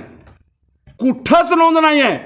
700 वर्षाच्या मुसलमानांच्या, त्या मुघलांच्या, तुर्कांच्या काळामध्ये जातीय दंगली, धार्मिक दंगली झाल्याचा इतिहासच नाही. तो इतिहास ब्रिटिशांच्या काळामध्ये निर्माण केला गेलेला आहे. कारण 800 वर्ष मुघलांच्या काळामध्ये या देशातील, ज्याला मनुवादी व्यवस्था म्हणतो किंवा ज्याला ब्राह्मणी व्यवस्था म्हणतो, त्याला मुळीच धक्का लागण्याचं काही कारण नव्हतं. मुळीच कारण नव्हतं. ज्या वेळेस 7व्या शतकामध्ये खंडखडाव ग्रंथ लिहून या देशातील बहुजनांनी सागर ओलांडता कामा नये, सागर ओलांडला तर जिवंत नरकात जाणार, नगरबंदी, व्यापारबंदी, बाजारबंदी त्या खंडखडाव ग्रंथानुसार आमच्या इथल्या पुरोहित वर्गानं जाहीर केलं. तो खंडखडाव आणि इतर सर्व ग्रंथ घेऊन बगदादमध्ये मनसूर नावाच्या त्या आमच्या खलिफाच्या दरबारमध्ये ब्राह्मण पंडित संस्कृतचे ग्रंथ घेऊन उभे आहेत. ते मुसलमानांच्या बरोबर बसतायत. 7व्या शतकामध्ये 12 संस्कृतमधल्या ग्रंथांचं रूपांतरण अरबीमध्ये, फारसीमध्ये करून घेत आहेत आणि मुघल त्या बादशाहांकडनं, त्या अरबस्तानी बादशाहांकडनं अनुदान घेत आहेत आणि इथल्या बहुजनांना म्हणतायत की हात लावाल तर कलम, ऐकाल तर शिशा, जर उच्चाराल तर जीभ छाटून टाकू. व्यवस्थेचं स्वरूप नीट कळतंय. सत्तेसोबत जाणं हे या व्यवस्थेचा गुणधर्म आहे आणि सत्तेसोबत जाऊन आपली हुकुमशाहीची सत्ता टिकवून ठेवणं हे याचा षड्यंत्राचा सर्वात मोठा भाग आहे. मुघलांनी जेव्हा सांगितलं की आम्हीही विदेशातून आलेले उच्च जातीचे, तेव्हा यांनी सांगितलं की तुम्ही नंतर आलात, हम पहिले से ही यहाँ पर आए हुए हैं, हम भी उच्च जाती के है. दोघांचाही मिलाप झाला. दोघांच्या मिलापानंच या देशामध्ये 700 वर्ष मुसलमानांचं राज्य चाललं. ते मुसलमान माझे नव्हते. म्हणून मी प्रत्येक भाषणामध्ये म्हणतो की मी औरंगजेब बाबरची औलाद नाही. मी प्रत्येक भाषणामध्ये म्हणतो, माझ्या लिखाणामध्ये म्हणतो, मी औरंगजेब बाबरची औलाद नाही. मी त्यांचा वारस घेऊ इच्छित नाही. माझा त्यांच्याशी कोणताही रक्तसंबंध नाही. मग मी कोण? कारण माझ्या लोकशाही मूल्यांची सुरुवात आणि माझ्या लोकशाही इतिहासाचा गदर महात्मा ज्योतिबा फुले नीट एका कवितेमध्ये मांडतात. एका नाथमध्ये, या महाराष्ट्रामध्ये मराठीमध्ये पैगंबर मुहम्मदांवरती पहिली नात लिहिणारे नव्हे, मुसलमानांचा खरा इतिहास मांडण्याचा पहिला प्रयत्न हा महात्मा ज्योतिबा फुलेंनी केला. काय आहे त्या नाथमध्ये? मी तो मुसलमान आहे, मी औरंगजेब बाबरची औलाद नाही आहे. काय म्हणतात महात्मा ज्योतिबा फुले? मोहम्मद झाला जहामर्द खरा, त्यागिले संसारा सत्यासाठी, खोटा धर्म सोळा सांगे जगताला, जन्म घालविला ईशापायी, आर्य धर्म भंड इस्लामे फोडिले, ताटात घेतले भेद नाही, कुणबी माळी तेली महार मांग चांबाराशी, गणीबंधू छातीशी लाविती, मशिदीतने ती समता दाविती, म्हणून आर्य भट ब्राह्मण शिमगा फोडती इस्लाम नावे. मी औरंगजेब बाबरची औलाद नाही. मी व्यक्तिमूल्याला पायाखाली तुडवणाऱ्या त्या मनुस्मृतीच्या गाडग्यावर लात ठेवून समतेसाठी इस्लाम स्वीकारणारा 18 पगड जातींचा माणूस आहे. मी भारतीय आहे. ही माझी मांडणी महात्मा ज्योतिबा फुलेंच्या लाईनची आहे. म्हणून या देशातील सुलतानांनी सर्वात जास्त मुस्लिम सुफींच्या कत्तली केलेल्या आहेत. लोकशाहीचा लढा नीट समजून घ्या. सुलतानांनी सुफी संतांची हत्या सर्वात जास्त केलेली आहे. तो इतिहास इथं मांडण्याची गरज नाही. का बरं केली? 99% सुफी संत, मुस्लिमातील 99% सुफी संत हे कुणबी माळी तेली महार मांग चंबारातून झालेले आहेत. केवढा मोठा कक्ष तुमच्या अभ्यासातून निसटतो. बाबा बुल्ले शहाचं नाव ऐकलंय? बाबा फरीदचं नाव ऐकलंय? बाबा बुल्ले शाह शिखांच्या संस्कृतीतला सर्वोच्च शिखर असणारा माणूस. आज 99% गाणी बाबा बुल्ले शाह आणि फरीदांची शिखांच्या त्या संस्कृतीमधला एक चमकता तारा आहे. जेवढे शिख सुफी कलाम म्हणतात ते बाबा बुल्ले शहाची आहे. बाबा बुल्ले शहाचा गुरु कोण? कुणबी माणूस, कुणबी गुरु हा बाबा बुल्ले शहाचा गुरु आहे. हे आमच्या मुसलमानांनाही माहिती नाही. तेव्हा जातीभेद नव्हतं. तेव्हा तुमच्याकडे असलेला ज्ञान तुमच्याकडे असलेली मानवता, तुमच्याकडे असलेली दूरदृष्टी, हा गुरुपदाचा आदराचा स्थान होता. त्याच्याकडे ज्ञानाचं भंडार होतं, म्हणून बुल्ले शहाने एका राईनला, एका कुणबीला आपला गुरु मानला. अख्ख्या पांडे की बस्ती नावामध्ये त्यांचं बस्तान होतं. त्याच्या खानदानीनं त्याला बाहेर हाकललं आणि म्हटलं की तुला आज जातीतून बहिष्कार करतो, कारण बाबा बुल्ले शाह तू सय्यदांच्या खानदानीतील आहे आणि सय्यदाची खानदान ही पैगंबरापासून उच्चवर्णीय आहे. तेव्हा बाबा बुल्ले शाह बोलले की जो माझ्याबरोबर राहील तो जन्नतीत जाईल आणि जो मला कुणबी म्हणेल तो नरकात जाईल. हे तेव्हा बाबा बुल्ले शहानी मांडलेली जातीवादाच्या विरोधातली भूमिका अशा 18 पगड जातीतून आलेल्या सुफी संतांनी या देशामध्ये जागर केलेला आहे. देश नसताना देश नावाची संकल्पना आधुनिक काळातील आहे. याच्यापूर्वी देश राष्ट्र नावाची संकल्पना या जगामध्ये कधीही नव्हती. ही आधुनिक काळातली संकल्पना आहे. अहो, भारत नावाचा देश नव्हता ना. ज्या दिवशी बाबासाहेब आंबेडकर संविधान लिहायला बसले, स्वतंत्रतेच्या पूर्वी 667 रियासती भारतामध्ये आहेत. 667 रियासती. आता आमच्या नागपूरमधून कोणती बोंब हो की अखंड भारताचा इतिहास आहे, 16 हो 10 वर्ष, 16 हो 15 वर्ष, 48 तास तर दाखवा मला 48 तास भारत अखंड होता म्हणून. सम्राट अशोकाचा काळ 16, सम्राट औरंगजेबाचा काळ 16, तोही अखंड भारताचा काळ होता असं आपण गृहीत धरता कामा नये, कारण तो रियासतींचा भाग होता. सम्राट अशोकांच्या हाताखाली 200च्या वरती, 200च्या पलीकडे जाणारे राजे हे संस्थानिक होते. मोगल बादशाकडे 163 संस्थानिक होते. या संस्थानिकांचं राज्य होतं. केंद्रामध्ये बसलेला तो आणि बाकी सगळे त्याचे खंडणी बहादर. हे काय अखंड भारताचं चित्र नव्हतं. अखंड भारत केव्हा होता? होताच नाही अखंड भारत. देश स्वातंत्र्यापूर्वी 667 रियासतीमध्ये विभागलेला होता आणि ज्या दिवशी प्रत्यक्ष लिहायला बसले त्यावेळेस 197 रियासती या भारतामध्ये अस्तित्वात होत्या. कसं झालं अखंड भारत? 197 रियासती या भारतामध्ये होत्या. त्या सगळ्या रियासतींना खालसा करून अखंड भारत पहिल्यांदा या देशामध्ये भारतीय संविधानानं निर्माण केलं आहे. आणि भारतीय संविधानाचे निर्माते डॉक्टर बाबासाहेब आंबेडकरांची कमाल आहे. त्याच्यात सगळ्यांचीच कमाल आहे. संविधान निर्माती पूर्ण सभा त्यासाठी कौतुकाची पात्र आहे. सर्वात महत्त्वाचं योगदान बाबासाहेबांचं आहे. सगळे रियासती खालसा करून. बरं, रियासती कशा होत्या? 667 रियासतीमध्ये हे 300 रियासती मुसलमानांच्या, बाकी हिंदूंच्या. बरं, जेवढ्या मुसलमानांची रियासती आहे हे सगळे अल्लाहला मानणारे, हे सगळे पैगंबराला मानणारे, हे सगळे कुराणाला मानणारे. मग यांचे कायदे कसायला पाहिजे होते? मुसलमानांच्या 300 रियासतींचे कायदे एक नाहीत. तिकडे 367 हिंदूंचे. एकच परमेश्वर, एकच ग्रंथ, नसेल तर बाकी ग्रंथ तुमचे. मग हिंदू म्हणून सगळ्या रियासतींमध्ये कायदा तर एक असायला पाहिजे. 367 रियासतींचा कायदा वेगळा, इकडे 300 मुसलमानांच्या रियासतींचा कायदा वेगळा, प्रत्येकाचा कानून वेगळा, प्रत्येकाची सीमा वेगळी. कुठं होता हो अखंड भारत? अखंड भारत तर पहिल्यांदा संविधानानं निर्माण केलं. आणि लोकशाही रुजत असताना अधिकार लागतो, मताधिकार लागतो. तो मुद्दा सुटला होता की गांधींशी भांडताना डॉक्टर बाबासाहेब आंबेडकर बोलले की मला जी लोकशाही दिसते आहे ती लोकशाही केवळ इंग्रज जाणे आणि व्यवस्था तशी ठेवणे अशी नव्हे.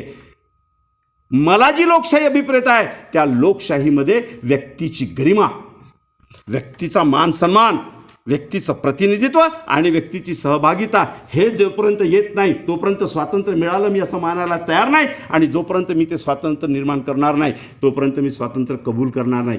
क्रिप्सला पहिला धमकी देणारा बहादर म्हणजे डॉक्टर बाबासाहेब आंबेडकर. काय केलं होतं क्रिप्सनं? बाबासाहेब आंबेडकरांना बोलवलं नव्हतं, मुसलमानांना बोलवलं, सिखांना बोलवलं, हिंदूंना बोलवलं, पारसींना बोलवलं, ईसाईंना बोलवलं, पण बाबासाहेब आंबेडकरांना बोलवलं नाही. कारण बाबासाहेब आंबेडकर कुणाचेच प्रतिनिधी नव्हते.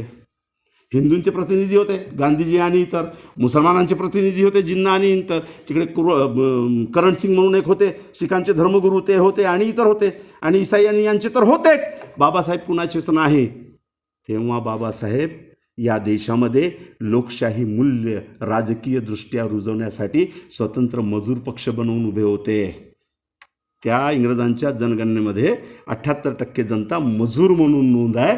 त्या 78% जनतेचे नेते डॉक्टर बाबासाहेब आंबेडकर होते. काय खेळी खेळल्या गेली? लोकशाहीला पहिला आघात की लोकशाही मूल्य रुजवूच द्यायचे नाही. मग बाबासाहेब आंबेडकरांनाच बाद करायचं.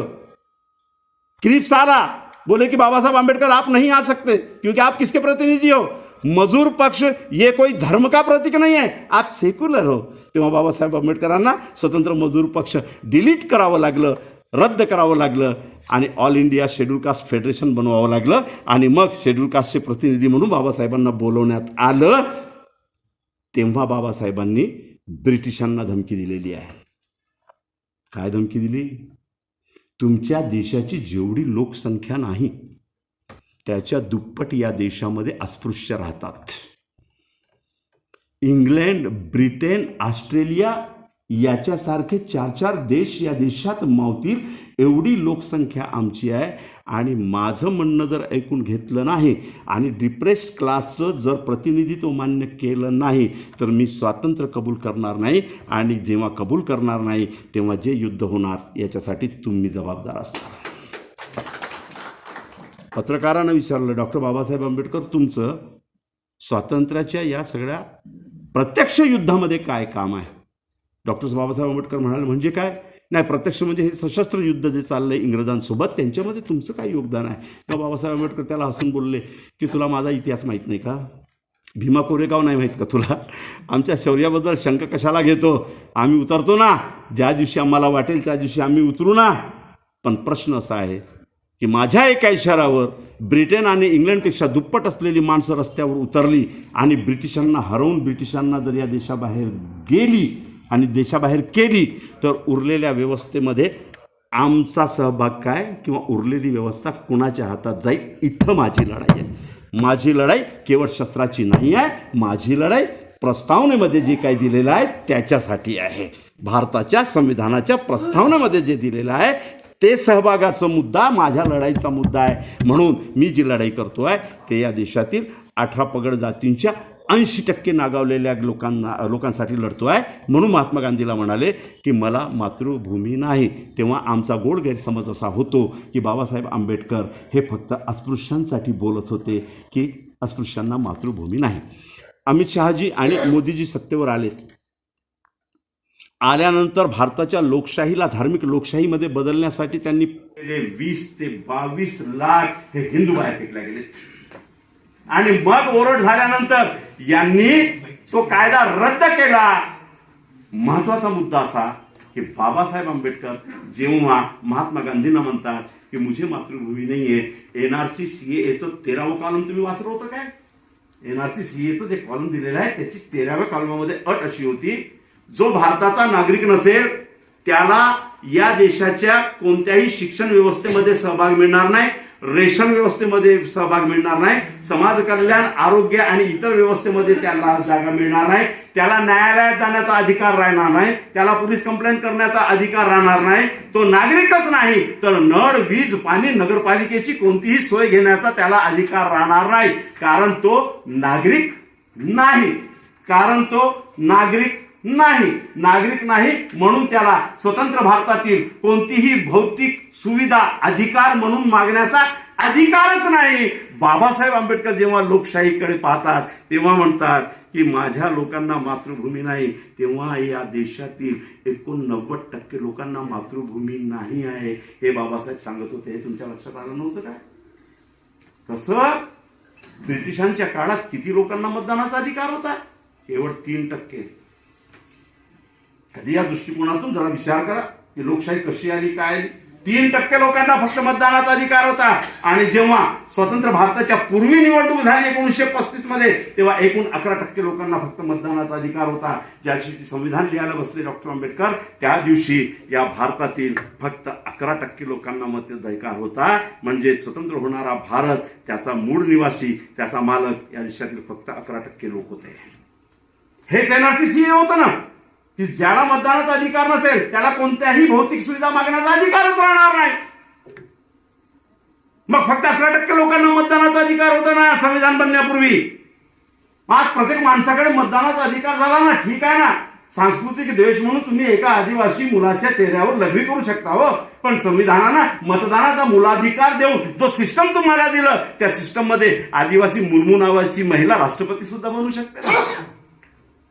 ही लोकशाहीची शक्तिस्थानं कशी आली आपल्यापर्यंत?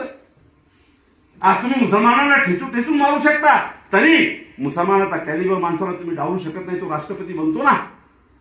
हे संविधानाचं मूळ, हे आपण लक्षात घेतलं पाहिजे. मग बाबासाहेब आंबेडकर म्हणतात की इथल्या 11% लोकांना फक्त मतदानाचा अधिकार आहे, आणि तो मतदानाचा अधिकार जर बाबासाहेब आंबेडकर नसते तर तसाच सरकला असता. कारण गोलवलकरादी संस्था, सावरकरादी संस्था नवीन संविधान नको म्हणून ओरडच करत होते की संविधान नको, नवीन संविधान नको, गरजच काय. इव्हन बाळ गंगाधर टिळक सुद्धा त्याच भूमिकेचे होते, हेही मांडण्याची गरज आहे. पुण्याजवळ वासीला झालेल्या सभेमध्ये लोकमान्य टिळक स्पष्टपणे जाहीर सभेमध्ये म्हणताय, काय म्हणताय, कुणबीनं संसदेत येऊन नांगर चालवायचंय का. आज जरांगे पाटील आरक्षण मागतोय ना, मतदानाचा अधिकार आहे म्हणून, बाबासाहेबांचं संविधान आहे म्हणून मागतो ना तो. मला किती औरंगजेबाची औलाद म्हणून किती हिनवलं तरी 1995 मध्ये मी 8 वर्ष लढालो, मुस्लिम ओबीसीचं आरक्षण घेऊन आलो, आणि 1985-95 पासून आमच्यातील 63% भाग मुस्लिम ओबीसी म्हणून आरक्षण घेतो आहे. आज किमान नोकऱ्या नसतील पण शिक्षणामध्ये त्याचा फायदा मिळतो आहे. लोकशाहीची ही मूल्ये आहेत जी अधिकार म्हणून कायद्याच्या रूपाने हिसकावून घ्यावी लागतात. ही व्यवस्था देऊ इच्छित नाही. मग बाबासाहेब आंबेडकर जेव्हा म्हणतात, टिळक तेल्यांबद्दल म्हणतात, घाणा चालवायचा आहे का, नाव्याबद्दल म्हणतात, तिथं भादरवायचं आहे का. आज तेल्यांचे सर्वात जास्त प्रतिनिधी आहेत महाराष्ट्रामध्ये, आज नागांचे प्रतिनिधी आहेत, आज दोघांचेही प्रतिनिधी आहेत. पंतप्रधान तेली आहे. ओरिजिनल सर्टिफिकेट पाहिलं का, की तोही कॉम्प्युटरवर बनवलेला आहे. काय असतं, माझा घर बनवत होता वरोऱ्यामध्ये, मी एका लेबरला पाहिलं आणि मला आठवलं की मैंने इसको पहिले कहीं तो भी देखा है. मग मला आठवलं की याला मी माझे फॉरेस्टर आहेत बावरे साहेब, त्यांच्या मुलाच्या लग्नामध्ये पाहिलं. तिथं वरात निघाली होती, त्याच्यामध्ये हा पुंगा वाजवत होता. मी त्याला बोलवलं इकडे. बोले क्या है सर. बोला तू ये मट्टी कोटे के काम पे क्यों. बोले हाँ सर. अरे मैंने तेरे को बारात में देखा है यार, तू पुंगा बजा रहा था, तू तो कलाकार है. तो हंसला. बोला हंसतो कशाला रे. सर बोले मेरा असली काम ये मट्टी कोटे का है. बोला वो राजकारण आहे. ते राजकारण आहे. कशी काय गंमत सांग बरं. काय म्हणे, आपल्या वरोऱ्यामध्ये बँड पार्ट्या आहेत फक्त 6. किती आहेत, फक्त 6. आणि लग्न सराई एकेका दिवशी 20 नवरदेवांचे लग्न असतात. बँड पार्ट्या 6, नवरदेवांचे लग्न 20, आणि 20ही नवरदेवाला हे 6ही बँड पार्टी वाले सांगतात की तेरे शादी में बजाने के लिए मैं 20 लोग भेज रहा हूं, 15 लोग भेज रहा हूं, आणि ऍडव्हान्स घेऊन घेतात. आता तो दिवस येतो, त्या दिवशी पाठवायचा असतो बँड पथक. याच्याकडे असतात ओरिजिनल 15च वाजवणारे, आणि हा 6 लोकांचा ऍडव्हान्स घेऊन ठेवतो. मग करायचं काय. मग हा लेबर मार्केटमध्ये येतो. आम्ही सगळे लेबर वाट पाहत असतो की कोई तो भी आएगा काम देगा. याला पाहिल्यानंतर आम्हाला खूप आनंद होतो. म्हटलं का बरं. कारण माटीगोट्याच्या कामाला गेलो तर सकाळी 10 वाजेपासून सायंकाळी 5:30 वाजेपर्यंत घाम गाळायचो. 400 रुपये फक्त मिळतात आम्हाला. पण याला पाहिल्यावर आनंद असा होतो की हा आम्हाला 1000 रुपये देतो. 3च तास वाजवावं लागतं, त्याच्यानंतर जेवायला पण खूप मस्त मिळतं. म्हटलं म्हणूनच तर म्हटलं तुम्ही कलाकार आहे, यही तर राजकारण आहे. कसं हा आमच्यातनं म्हणे 6-7 लेबर निवडतो, आम्हाला त्याच्या ऑफिसमध्ये नेतो. ऑफिसमध्ये बँडचा ड्रेस घालतो, पट्टा घालतो, टोपी ठेवतो, आमच्या तोंडात पोंगा देतो, आजूबाजूला याची माणसं ठेवतो. पोंगा देऊन आम्हाला एकच सूचना देतो, सिर्फ मुंह में पकड़ के मुंह फुगा के रहना, फूकने का नहीं. याच्याशी नाशिकच्या राजकारणाचा काहीही संबंध नाही. सिर्फ मुंह में पकड़ के रहने का, फूकने का नहीं. कभी हवा निकल गई तो बोले वो तो हवा है, वो तो निकलती. फिर एक बार ऐसी हुआ. बोले मैं जा रहा था, बोले अपना मुंह में पकड़ के, बाकी बजा रहे थे, मेरे मुंह से हवा निकल गई. अब सब बजा रहे थे, बोले शीला की जवानी, और मेरे इसमें से जो आवाज निकला, भो, पूरी बैंड पार्टी डिस्टर्ब. मतलब बहुत मारा होगा बैंड वाले. नहीं बोले. मतलब फिर नया राजकारण. याचा नाशिकच्या राजकारणाशी संबंध नाही. कसलं नया राजकारण. दूसरे दिन फिर बुलाया, बोले पीठ वगैरह सहलाया. बोले होती है गलती, कोई प्रॉब्लेम नाही. पुन्हा पोंगा दिला म्हणे, तशीच सूचना दिली म्हणे, तसाच टोपा दिला म्हणे. यावेळेस मोठं राजकारण केलं म्हणे. म्हणजे काय म्हटलं, वो जो पोंगे में बजने वाली पिपरी रहती ना, वो निकाल डाला. म्हणजे मेरे मुंह से हवा भी निकली तो भों करके नाही, फुस. राजकारणाशी काही संबंध नाही, फुस. मला लोकांना कळत नाही का रे की तुला वाजवता येत नाही, हेच तर राजकारण आहे म्हणे. म्हटलं कसं? उसके ओरिजिनल लोग इतने बजाते कि लोगों को पता ही नहीं चलता कोण बजा रहा कोण नाही बजा रहा.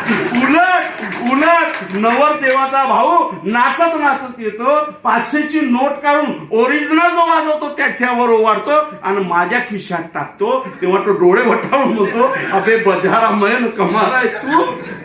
याचा नाशिकच्या राजकारणाशी काय संबंध नाही मित्रांनो. हा असला खेळ सगळा. आपण लोकशाही मूल्यांची नीट मांडणी समजून घेतली पाहिजे.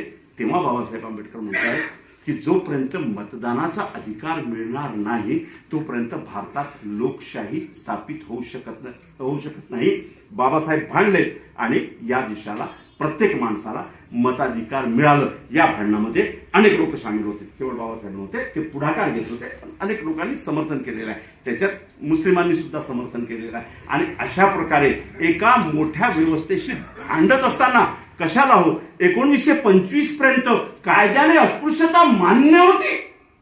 काय कायदे बनावे याचाही आपण विचार करायला पाहिजे. कशी लोकशाही आपल्याकडे आली याचाही विचार करायला पाहिजे. कायद्यानं अस्पृश्यता मान्य केला जाते. बंगालच्या ब्रिटिश गव्हर्नरचा 1945 ते 46 पर्यंतचा ऑर्डर ठेवलाय. तो ऑर्डिनन्स अजूनही तुम्हाला पाहायला मिळतो. काय आहे त्या ऑर्डिनन्स मध्ये? कोळी, माडी, मछुआरा, कछुआरा, भटियारा, शिकलगार, नदाफ असल्या 147 जातींची यादी आहे. यांना न्यायालयात प्रवेश नाही कायद्यानं. लोकशाही कशी आली हो आपल्याकडे? कायद्यानं 1946 पर्यंत या 147 जातींना न्यायालयात प्रवेश नाही, सरकारी कार्यालयामध्ये प्रवेश नाही. आणि प्रवेश करण्यासाठी प्रयत्न केल्याबद्दल बेंगालच्या हायकोर्टामध्ये केस गेली. ज्यांनी प्रयत्न केला त्यांना 3 महिन्याची शिक्षा न्यायालयानं ठोकलेली आहे की कायद्यात तुम्हाला प्रवेश नसताना तुम्ही प्रयत्न कसा केला. कशी आली? आणि बाबासाहेब म्हणतात की आर्टिकल 32 हा माझ्या लोकशाहीचा आत्मा आहे. काय आहे 32? आर्टिकल 32 हा लोकशाहीचा आत्मा आहे. या भारतातील कोणत्याही माणसाला त्याच्या मूलाधिकाराच्या विरोधात एखादी कृती घडलेली असेल, त्याच्या मूलाधिकाराचा हनन केला गेला असेल, त्याच्यावर अन्याय अत्याचार झाला असेल तर सरळ न्यायालयात दाद मागण्याचा मौलिक अधिकार म्हणजे आर्टिकल 32. कशी आली लोकशाही? बाबासाहेब आंबेडकर जाणत होते की लोकशाहीची लढाई ज्या व्यवस्थेशी आहे त्याचे शक्तीस्थळ खालसा करणं नितांत गरजेचं आहे. वर्तमानामध्ये जे काही चाललंय ते किती भयानक आहे. माझ्या मुसलमान म्हणून मर्यादा आहे. नीट बोलतो मी, मुसलमान म्हणून त्या मांडणीमध्ये माझ्या मर्यादा आहेत. त्या मर्यादा ठेवून मी बोलतो की बाबासाहेब आंबेडकर नीट समजून घेत होते की या देशामध्ये जर लोकशाही रुजवायची असेल तर धर्म संस्थांचे संवैधानिक बाहेर असलेल्या शक्तीस्थळांना खालसा करणं गरजेचं आहे. म्हणून संविधानामध्ये आर्टिकल 13 घातलं. काय आहे 13 आर्टिकल? ज्या दिवशी संविधानाची स्थापना होते, आर्टिकल 13 स्पष्टपणे सांगतो, ज्या दिवशी संविधानाची स्थापना होते 26 नोव्हेंबर 1949 मध्ये स्वीकार केला जातो आणि 26 जानेवारी 1950 मध्ये तो भारताला लागू होतो. त्या दिवसापासून संविधान बाहेरील सगळे शक्तीस्थळ खालसा होतात. संविधान बाहेरील सगळे कायदे रद्द होतात. संविधानाच्या बाहेरील कोणतेही आदेश जे व्यक्तीच्या मूलाधिकाराच्या विरोधात जात असेल किंवा व्यक्तीची ओळख भारतीयतेच्या व्यतिरिक्त स्थापित करण्याचा प्रयत्न करत असेल ते सगळे खालसा होतात. आर्टिकल 13 वर्तमानामध्ये 2 नागरिकत्व स्थापित करण्यात या देशातील मनुवादी व्यवस्था स्थापित झाली. एक नागरिकत्व हिंदू म्हणून आणि दुसरा नसलेला अहिंदू शत्रू म्हणून. मुसलमान म्हणून म्हणणार नाही, हे 12% क्या भुनेंगे क्या छिलेंगे क्या, मुसलमान बद्दल बोलत नाही. 2 नागरिकत्व याची लढाई लोकशाहीशी आहे. नीट चाललंय ते लक्षात घ्या. 1925 मध्ये RSSची स्थापना होते. हिंदुत्वाच्या पाऊलखुणा नावाचं ग्रंथ वाचून घ्या. किंवा फुले शाहू गांधी आंबेडकर का ब्राह्मणी राष्ट्रवादचे संघर्ष, ती पुस्तक माझी इथं प्रकाशित होते आहे. त्याच्यामध्ये मी सगळं डिटेल मांडलेलं आहे की लोकशाहीचा संघर्ष कसा आहे, लोकशाही आणि धर्म याचा संघर्ष कसा आहे. आणि आज धर्मशाही ही लोकशाहीवर हावी झालेली आहे. संसदेमध्ये कधी अपेक्षित केलेली होती का तुम्ही की ज्यांनी 63 वर्ष महात्मा गांधींचं नाव घेतलं, सेक्युलरिझमचं गुणगान केलं, त्या पक्षाच्या 48 लोकांनी 2014 मध्ये पक्षांतर करून धर्मांध भूमिका स्वीकारली. 48%. 2014 मध्ये भाजपा या देशाला हिंदुत्ववादी राष्ट्र बनवू म्हणून संविधान त्यांच्या मॅनिफेस्टोमध्ये टाकून ते आले. बाबासाहेब आंबेडकर हयातीत होते. 1952 ची गोष्ट इम्प्लिमेंट झालं होतं संविधान. गोलवरकर तर संविधानाच्या विरोधात होते. बंच ऑफ थॉट मध्ये 1960-66 मध्ये त्यांनी ते स्पष्ट केलंय. पण बाबासाहेबांच्या हयातीमध्ये जेव्हा संविधान लागू झालं तेव्हा पंढरपूरमध्ये रुक्मिणी मैदानात गिरीशास्त्री यांची जाहीर सभा झाली. 25,000ची सभा होती. काय बोलले ते, सुरुवात कशी आहे. 25,000च्या सभेमध्ये आज 1 लाखाच्या सभेमध्ये मुसलमानांच्या नरसंहाराची घोषणा केली जाते.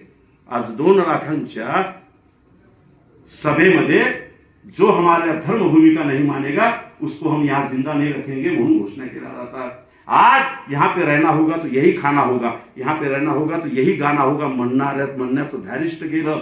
ते चॅलेंजेस केव्हापासून आहे, बाबासाहेब हयातीत होते.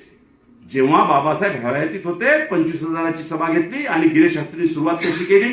हमने सुना है इस देश में एक नया संविधान आया है. 1952 रुक्मिणी मैदान पंढरपूर, गिरीशास्त्रींची जाहीर सभा. बाबासाहेब मुंबईला आहेत, सॉरी दिल्लीला आहेत आणि गिरीशास्त्री म्हणतायत हमने सुना है एक संविधान आया है, ये संविधान हमें मंजूर नहीं है. क्यों मंजूर नहीं है? क्योंकि ये संविधान एक अस्पृश्य ने लिखा है. जाहीर सभा. हे बाबासाहेबांवरचे चॅलेंज नव्हते. हे तुम्हाला मला मिळालेल्या मुक्तिदाता संविधानावरील हल्ले होते. हे आपण नीट समजून घेणार आहोत की नाही. बाबासाहेब आंबेडकरांना सोडा, बाजूला ठेवा. तुम्हाला मला मतदानाचा अधिकार देणारा संविधान, तुम्हाला मला व्यापाराची मुक्तता देण्याचं संविधान. अहो 1947 पाळी एका राज्यातून दुसऱ्या राज्यात जात असताना परवाना काढण्याचा अधिकार होता. व्यापार करू शकत नव्हते. मुक्ती नव्हती व्यापारासाठी, मुक्तता नव्हती व्यापारासाठी. भारतात कुठेही जाऊन व्यापार करू शकत नव्हते तुम्ही. परवाना काढावा लागत होता. जर परवाना दिला तरच त्या राज्यामध्ये तुम्ही घुसू शकत होते. ती मुक्तता संविधानानं दिली. शिक्षणाच्या मुक्ततेची संविधानानं दिली. स्त्रियांचं स्वातंत्र्य संविधानानं दिलं. हे सगळ्या संविधानानं दिलेल्या आर्थिक मुक्तता करून दिली. हे सगळं करून देत असताना गिरीश शास्त्री 1952 मध्ये म्हणताय की हमें ये संविधान मंजूर नहीं है क्योंकि ये संविधान एक अस्पृश्य ने लिखा है. पुढे पत्रकारांनी विचारलं तुम्ही बाबासाहेब आंबेडकरांना भेटलेत का. म्हणतात नाही. तुम्ही बाबासाहेब आंबेडकर को पहचानते हो क्या. नाही. जगातील 17 बुद्धिवंतांमध्ये त्यांचा अव्वल नंबर आहे. असू दे. ज्याप्रमाणे एखाद्या नालीतून आलेला दूध हा आमच्यासाठी अगदीच म्हणजे निकामी होतो, तसं आम्ही बाबासाहेबांकडे पाहतो. हे उत्तर होते त्यांचे. काय वाईट आहे संविधानामध्ये, काय वाईट आहे संविधानामध्ये. शेवटच्या टप्प्यावर येतो आणि संपवतो. काय वाईट आहे संविधानामध्ये. आज जर संविधान वाचणार नसेल तर तुम्ही आणि मी या सभागृहामध्ये बसून बोलण्याची पुढच्या वेळेस तयारी करू की नाही करू हा प्रश्न आलेला आहे. लक्षात घ्या. जो उन्माद या देशामध्ये पसरविला जातो आहे तो उन्माद कधी काळी मुसोलिनीनं पसरवलं होतं. 1914 मध्ये मुसोलिनी जन्माला आला. नेमकं काय घडलं होतं त्या देशामध्ये, नेमकं काय घडलं होतं 90 मध्ये या देशामध्ये, नीट समजून घ्या. ती मांडणीची वेळ नाही. जेव्हा जेव्हा लोकशाहीची व्यक्तिमूल्ये सुदृढ होण्याचा वेळ येतो तेव्हा तेव्हा ही व्यवस्था हल्ला करते. हे तुम्ही नीट समजून घ्या. हा जो प्रोजेक्ट आहे हा प्रोजेक्ट लोकशाहीच्या विरोधात आहे असं मी म्हणणार नाही, पण या प्रोजेक्टमुळे लोकशाही बुडते आहे का याचं नीट आपण अवलोकन केलं पाहिजे. मित्रांनो हे तुम्ही नीट लक्षात घ्या. या देशातील 1925 मध्ये जेव्हा RSS स्थापन होते तेव्हा त्याला मदत करणारे लोक कोण होते. आपण केवळ त्यांनाच घेऊन चाललो तर होणार नाही. कारण आमचे मोहन भागवत साहेब मौलाना इलियास साहेबांना भेटायला गेले. इलियास साहेबांनी जाहीर केलं यांचा आणि माझा डीएनए एक आहे, धर्मराष्ट्र होत असेल तर आम्हाला काहीही अडचण नाही. लक्षात घ्या ही व्यवस्था कशी काम करते.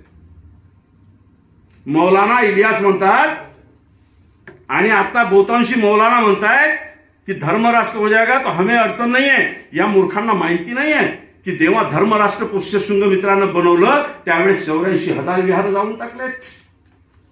पुनश्च मनुस्मृती स्थापित झाली आणि त्याची योजना आधुनिक पद्धतीनं ज्या पद्धतीनं ते करतायत त्याचं विश्लेषणाचं आणि त्याचं भाषणाचं एक वेगळं व्याख्यान होईल, त्याकडे मी जात नाही. लॅटरल एंट्री का बरं आणली? मिलिटरीचं केंद्रीकरण करत असताना एक वेगळं पद का बरं निर्माण केलं? आज रायवी आज सगळे कुणाच्या हातात आहेत? आज वर्तमानपत्रांनी एवढी विषारी भूमिका का बरं घ्यावी? कारण 2014 मध्ये जेव्हा हे निवडून आले तेव्हा फक्त 32% होते. 2019 मध्ये जेव्हा निवडून आले तेव्हा फक्त 3% वाढले, 35 पॉईंट समथिंग म्हणजे 36% होते. आज त्यांची स्टॅग्नन्सी 36% आहे आणि त्यांना माहिती आहे की 36 हा आमचा मार्जिनल रेशो आहे.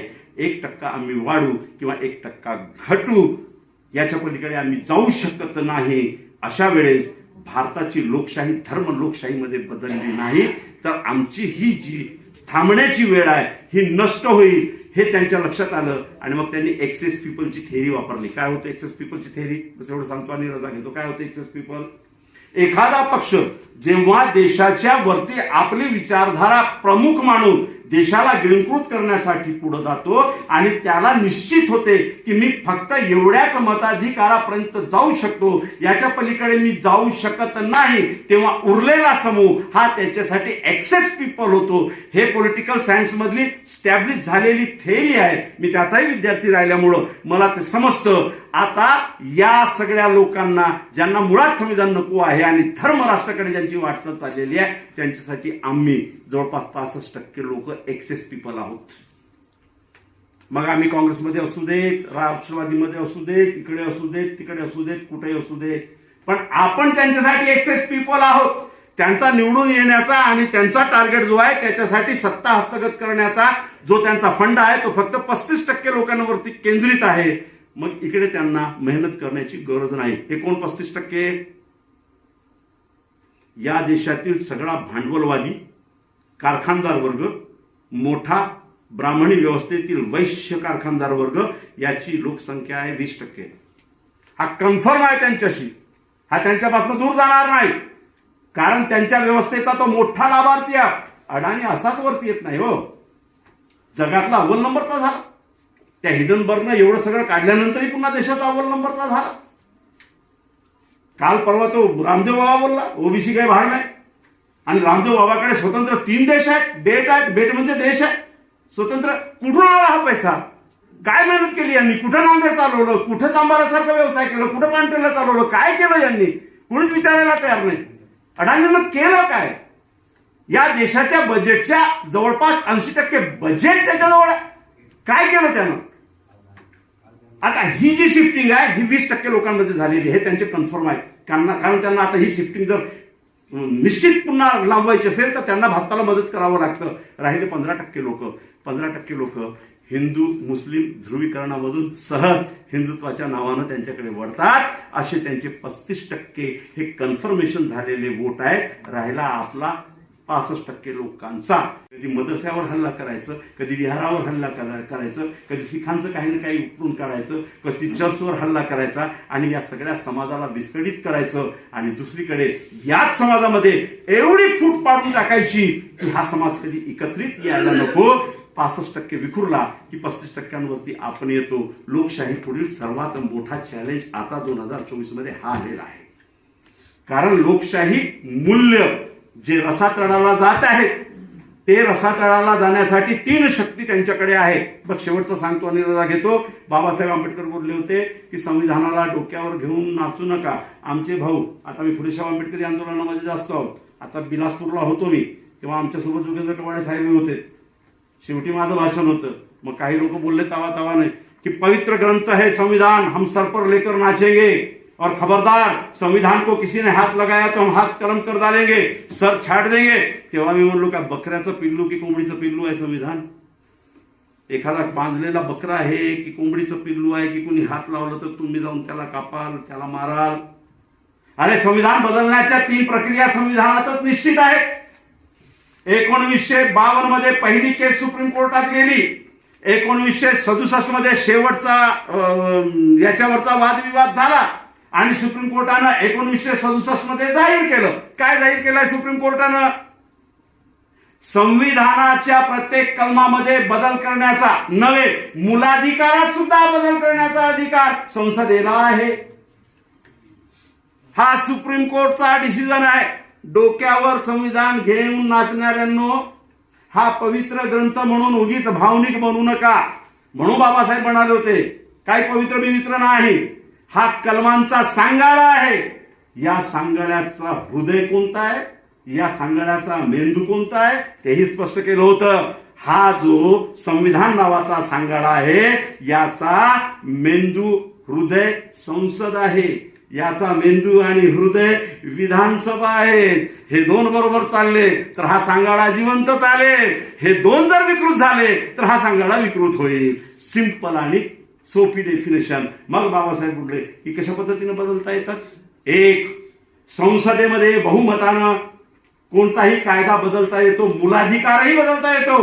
पण सुप्रीम कोर्टाने खेळी केली. ती खेळी आजपर्यंत तुम्हाला आणि मलाही समजलेली नाही. सुप्रीम कोर्टाला किती समजली ते त्यांना माहीत, संसदेलाही किती समजली ते त्यांना माहीत. काय केलं सुप्रीम कोर्टानं?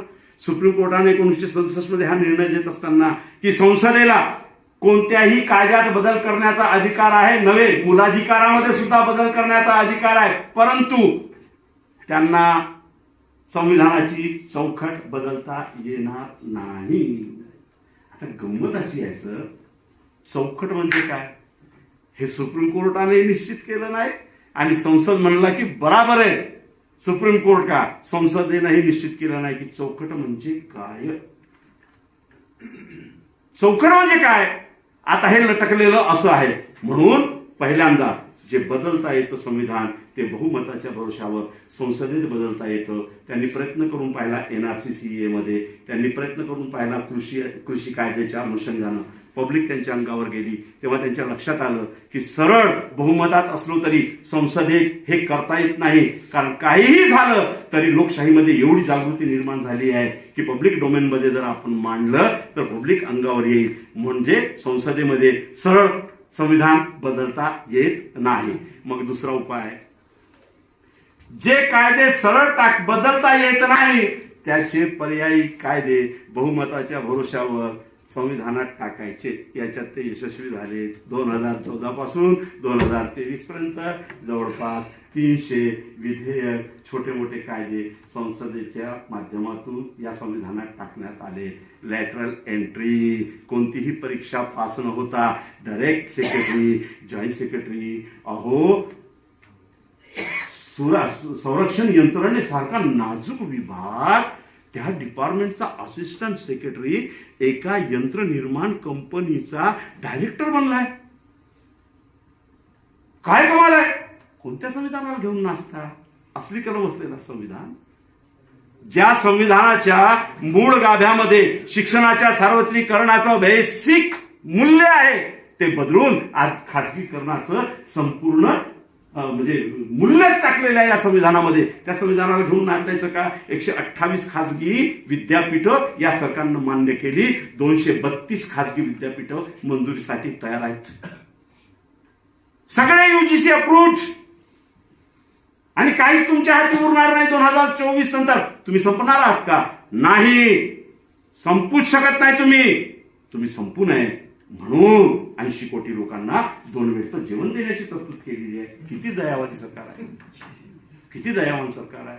नव्हे, तुम्ही संपू नये म्हणून जन्मजात ज्या जातीमध्ये जन्माला आलात, तुमच्या आई बापांनी, तुमच्या पूर्वजांनी, त्याच्या पूर्वजांनी जो व्यवसाय केला त्याचे जीन्स तुमच्या अंगात आलेत ना, मग तुम्ही संपू नये म्हणून नव्या शैक्षणिक धोरणामध्ये जातीय व्यवसाय 4थ्या वर्गापासून शिकवणं गडचिरोली सारख्या इलाक्यामध्ये चालू झाले.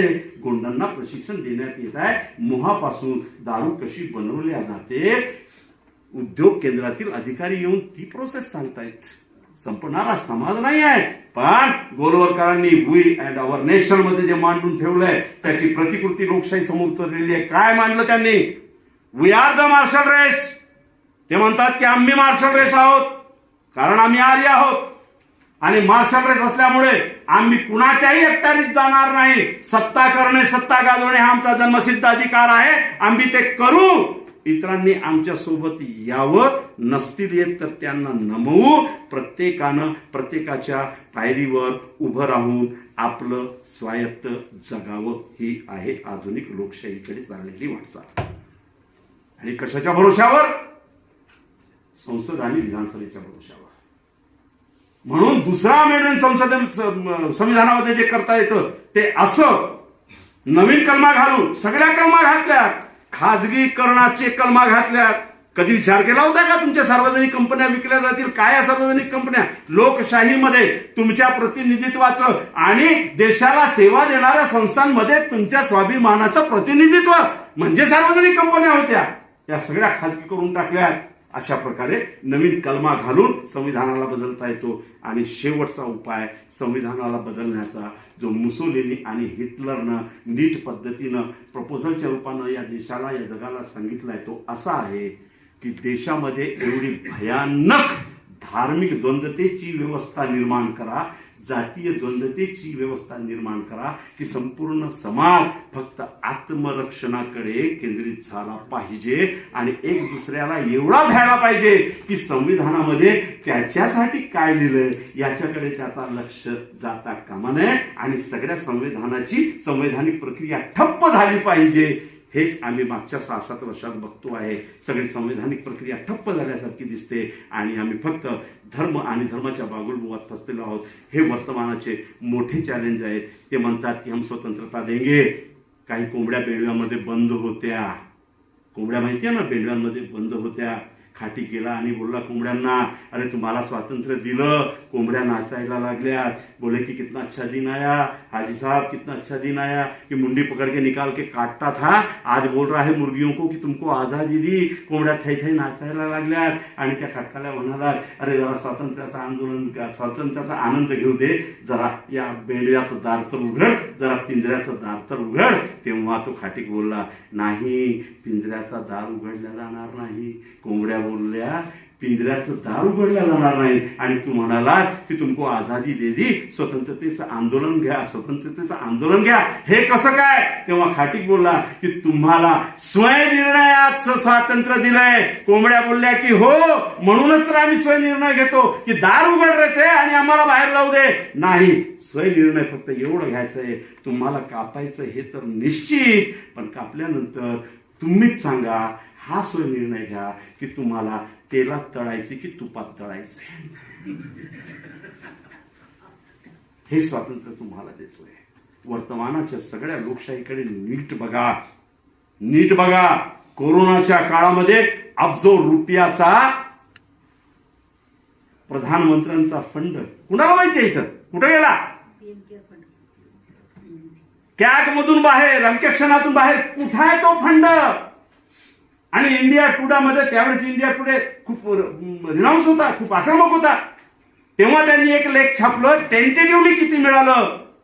भारताच्या बजेटच्या बरोबरीचा फंड त्या याच्यामध्ये जमा झाला. आणि त्याच कोरोनाच्या काळामध्ये ग्रामीण क्षेत्रातील 68% उद्योग मेलेत. मी आज द्रुत गती मार्गाने येणार होतो, समृद्धी मार्गाने, कारण लेट होत होती ट्रेन. पण म्हटलं की वेळेवर काढणं बरोबर नव्हे. 700 किलोमीटर आहे. किती? 700 किलोमीटर. नागपूर ते मुंबई 3 तास वाजतात फक्त. जर सपाट्यानं निघालो आपण 3 तास वाजतात. किती आहे त्याचं बजेट? कुणाला माहिती? 70,000 कोटी. 70,000 कोटी. 1 किलोमीटरला किती पडलं? 700. कधी केला हिशोब? कधी गव्हाडाचं लक्षण आलं तुम्हाला? अहो, अमेरिकेच्या सोशल रिसोर्सनं इथली जी इकॉनॉमी चेक केली, तो सांगतो की आमच्या महाशयांनी जे रोड बनवले त्या रोडमध्ये ग्रामीण क्षेत्रातली जवळपास 50% इकॉनॉमी संपली. विकासाचा जो मॉडेल आहे त्या मॉडेलनं 50% ग्रामीण क्षेत्रातली इकॉनॉमी संपवून टाकली. कशी असे फ्लायओव्हर बनवले, रस्त्यानं खालून जाणारे लोकांच्या माध्यमातून जिथं थांबे होते तिथली इकॉनॉमी चालत होती. तो चहा पित होता, थांबत होता, फळं घेत होता, भजी घेत होता, हे घेत होता, ते घेत होता, पंचरवाले होते, हे होते, ते होते, सगळे ठप्प झाले. सरळ चढा आणि दुसऱ्या बाजूला उतरा. ही खालची इकॉनॉमी संपली. मग ही इकॉनॉमी संपत असताना या देशातील हिंदू म्हणून घेणारा 35 कोटी लोक तरुण मेंदून काय होते, काय त्यांची मानसिक अवस्था असेल, कुठं टाकणार आहे यांना नेऊन. म्हणून यांचं सैनिकीकरण, कारण त्यांचा रोजगार तुम्ही हिसकावून टाकला, त्यांची इकॉनॉमी संपवून टाकली, त्यांची नोकर भरती संपवून टाकली, त्यांचे कुटीर उद्योग संपवून टाकले.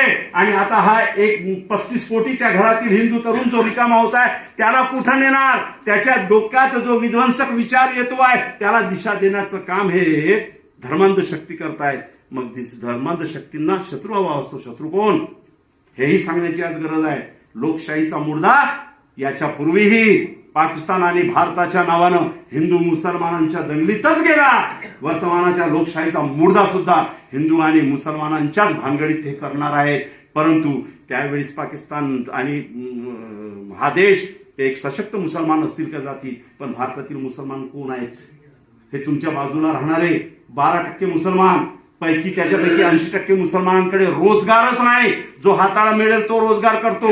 शिक्षण 6%, सरकारी नोकऱ्यांमध्ये 1.5%. पण याला जगातला सर्वात मोठा हिंदू संस्कृतीचा आणि हिंदूंचा शत्रू म्हणून उभं करण्यात हे यशस्वी झाले. याच्यात लोकशाहीचा मृत्यू आहे, हे तुम्ही नीट समजून घ्या. म्हणून हे मनातनं पोटातनं जे मांडायला येतो ते आम्ही येतो. मी गडचिरोली सारख्या अत्यंत गरीब अशा इलाक्यात जन्माला आलो, आदिवासी इलाक्यामध्ये 50 मुसलमानांचं घर. आणि माझा पहिला कविता संग्रह आला कथा संग्रह आला औरंगजेब आणि जोशी. तो जगातल्या 6 देशांमध्ये गेला. काय आहे त्याच्यामध्ये मांडणी. मी जेव्हा रामपुरी शाळेमध्ये गेलो, म्हणजे माझं शिक्षणही अजब झालं. प्राथमिक शाळा रामपुरी, हायस्कूल शिवाजी स्कूल, त्याच्यानंतर कॉलेज महात्मा ज्योतिबा फुले आणि एमफिल डॉक्टर बाबासाहेब आंबेडकर विद्यापीठ. असला हा चढाव आहे. मग प्राथमिक शाळेमध्ये मी जेव्हा रामपूर शाळेमध्ये शिकायला जातो तेव्हा जनगण मन व्हायचं आणि सारे भारतीय माझे बांधव आहेत हा पाठ व्हायचा. आणि मग आम्ही सगळे शिकायचो. मधली सुट्टी झाली की आपापले डब्बे, पॅन्ट असायचा, जर्मनचा डब्बा असायचा, थैली, तेव्हाच आम्ही सगळे खायचो. अफजल खानाचा वध हा पाठ लागला. आणि शिक्षक होते धाईत सर, खूप चांगले सांस्कृतिक कार्यक्रम बसवणारे. आता ते हयातीत नाही, त्यांच्याकडे तो पाठ आला. या पद्धतीनं त्यांनी शिकवला हा पाठ की त्या संपूर्ण 40 विद्यार्थ्यांमध्ये मी फक्त एकच जावेद पाशा नावाचा मुसलमान होतो. त्या 39 विद्यार्थ्यांना त्या दिवशी कळलं की अफजल खान कोण. आणि त्या दिवशी त्यांना कळलं की कालपर्यंत आमच्या ताटात जेवणारा, आमच्या बरोबर मी सगळे बांधव म्हणणारा हा जावेद पाशा त्या अफजल खानाचा वारिस आहे. ज्या पद्धतीनं त्यांनी धायतांनी शिकवलं, ज्या पद्धतीनं मला प्रश्न विचारले, जावेद पाशा म्हणायचे, पाशा अफजल खान मुसलमान होता, कोण होता, मुसलमान होता, शिवाजी महाराजांना मारायला गेला होता, समजलं का, हो, मग त्याचा कोथळा काढला, इकडे इकडे इकडे ऍक्टिंग करून दाखव. आणि तेव्हा अफजल खानाचा वध म्हणून ते दर वर्षाला ती एकांकिका बसवायचे आणि त्याच्यात माझी निवड व्हायची. कोणत्या पोस्टसाठी होतोय तसा ना. एखाद्या वेळेस म्हणालो असेल कदाचित की मी शिवाजी महाराज, हा तू होऊ शकत नाही, तू अफजल खानच. या लोकशाहीचा मृत्यू, सेक्युलरिझमचा मृत्यू, समता ममताचा मृत्यू बालपणापासून कुठं काढल्या जातोय. आज तर भाजपानं NCERTचा अभ्यासक्रमच बदलून टाकला. धार्मिक शिक्षण तात्विक असेल, धार्मिक शिक्षण सर्वसमावेशक मानवतेसाठी असेल तर ठीक आहे, पण ते शिक्षण देण्यापूर्वी तुम्ही धार्मिक विभाजन करून ते शिक्षण होत असाल तर ते सर्वसमावेशक कसं होणार आहे. या सगळ्यांची बीज मूल्य कुठं आहे आणि आपल्याला कोणत्या व्यवस्थेचा मुकाबला करायचा आहे हे आपण नीट समजून घ्यावं. वेळात वेळ, मला उशीर झाला, रेल्वेकडनं तुमचे आभार मानतो की रेल्वेनं उशीर केला तरी तुम्ही थांबलात. तुमचे आभार मानतो आणि तुमची रजा घेतो. अस्सलाम वालेकुम, नमस्कार, राम राम. तेवढं कशाला सोडू. कारण माझा भाऊ रामायणामध्ये आमच्याकडे दंडारी खूप चालायच्या. दंडारी माहिती आहे ना, रामायणाच्या दंडारी वगैरे. तर माझा भाऊ गुलाम हा खूप देखणा रामाचा रोल करायचा. हो, आणि त्याच्यातही माझा मोठा भाऊ हा रावणाचा रोल करायचा. माझ्या घरातच राम आणि रावण होते. मी कोण? प्रश्नचिन्ह. म्हणून मित्रांनो, आपल्या सगळ्यांचे पुनश्च आभार मानतो, आपली रजा घेतो. तत्पूर्वी माझ्या 2 पुस्तकांचं प्रकाशन इथं करून घ्यावं मान्यवरांनी अशी विनंती करतो. धन्यवाद.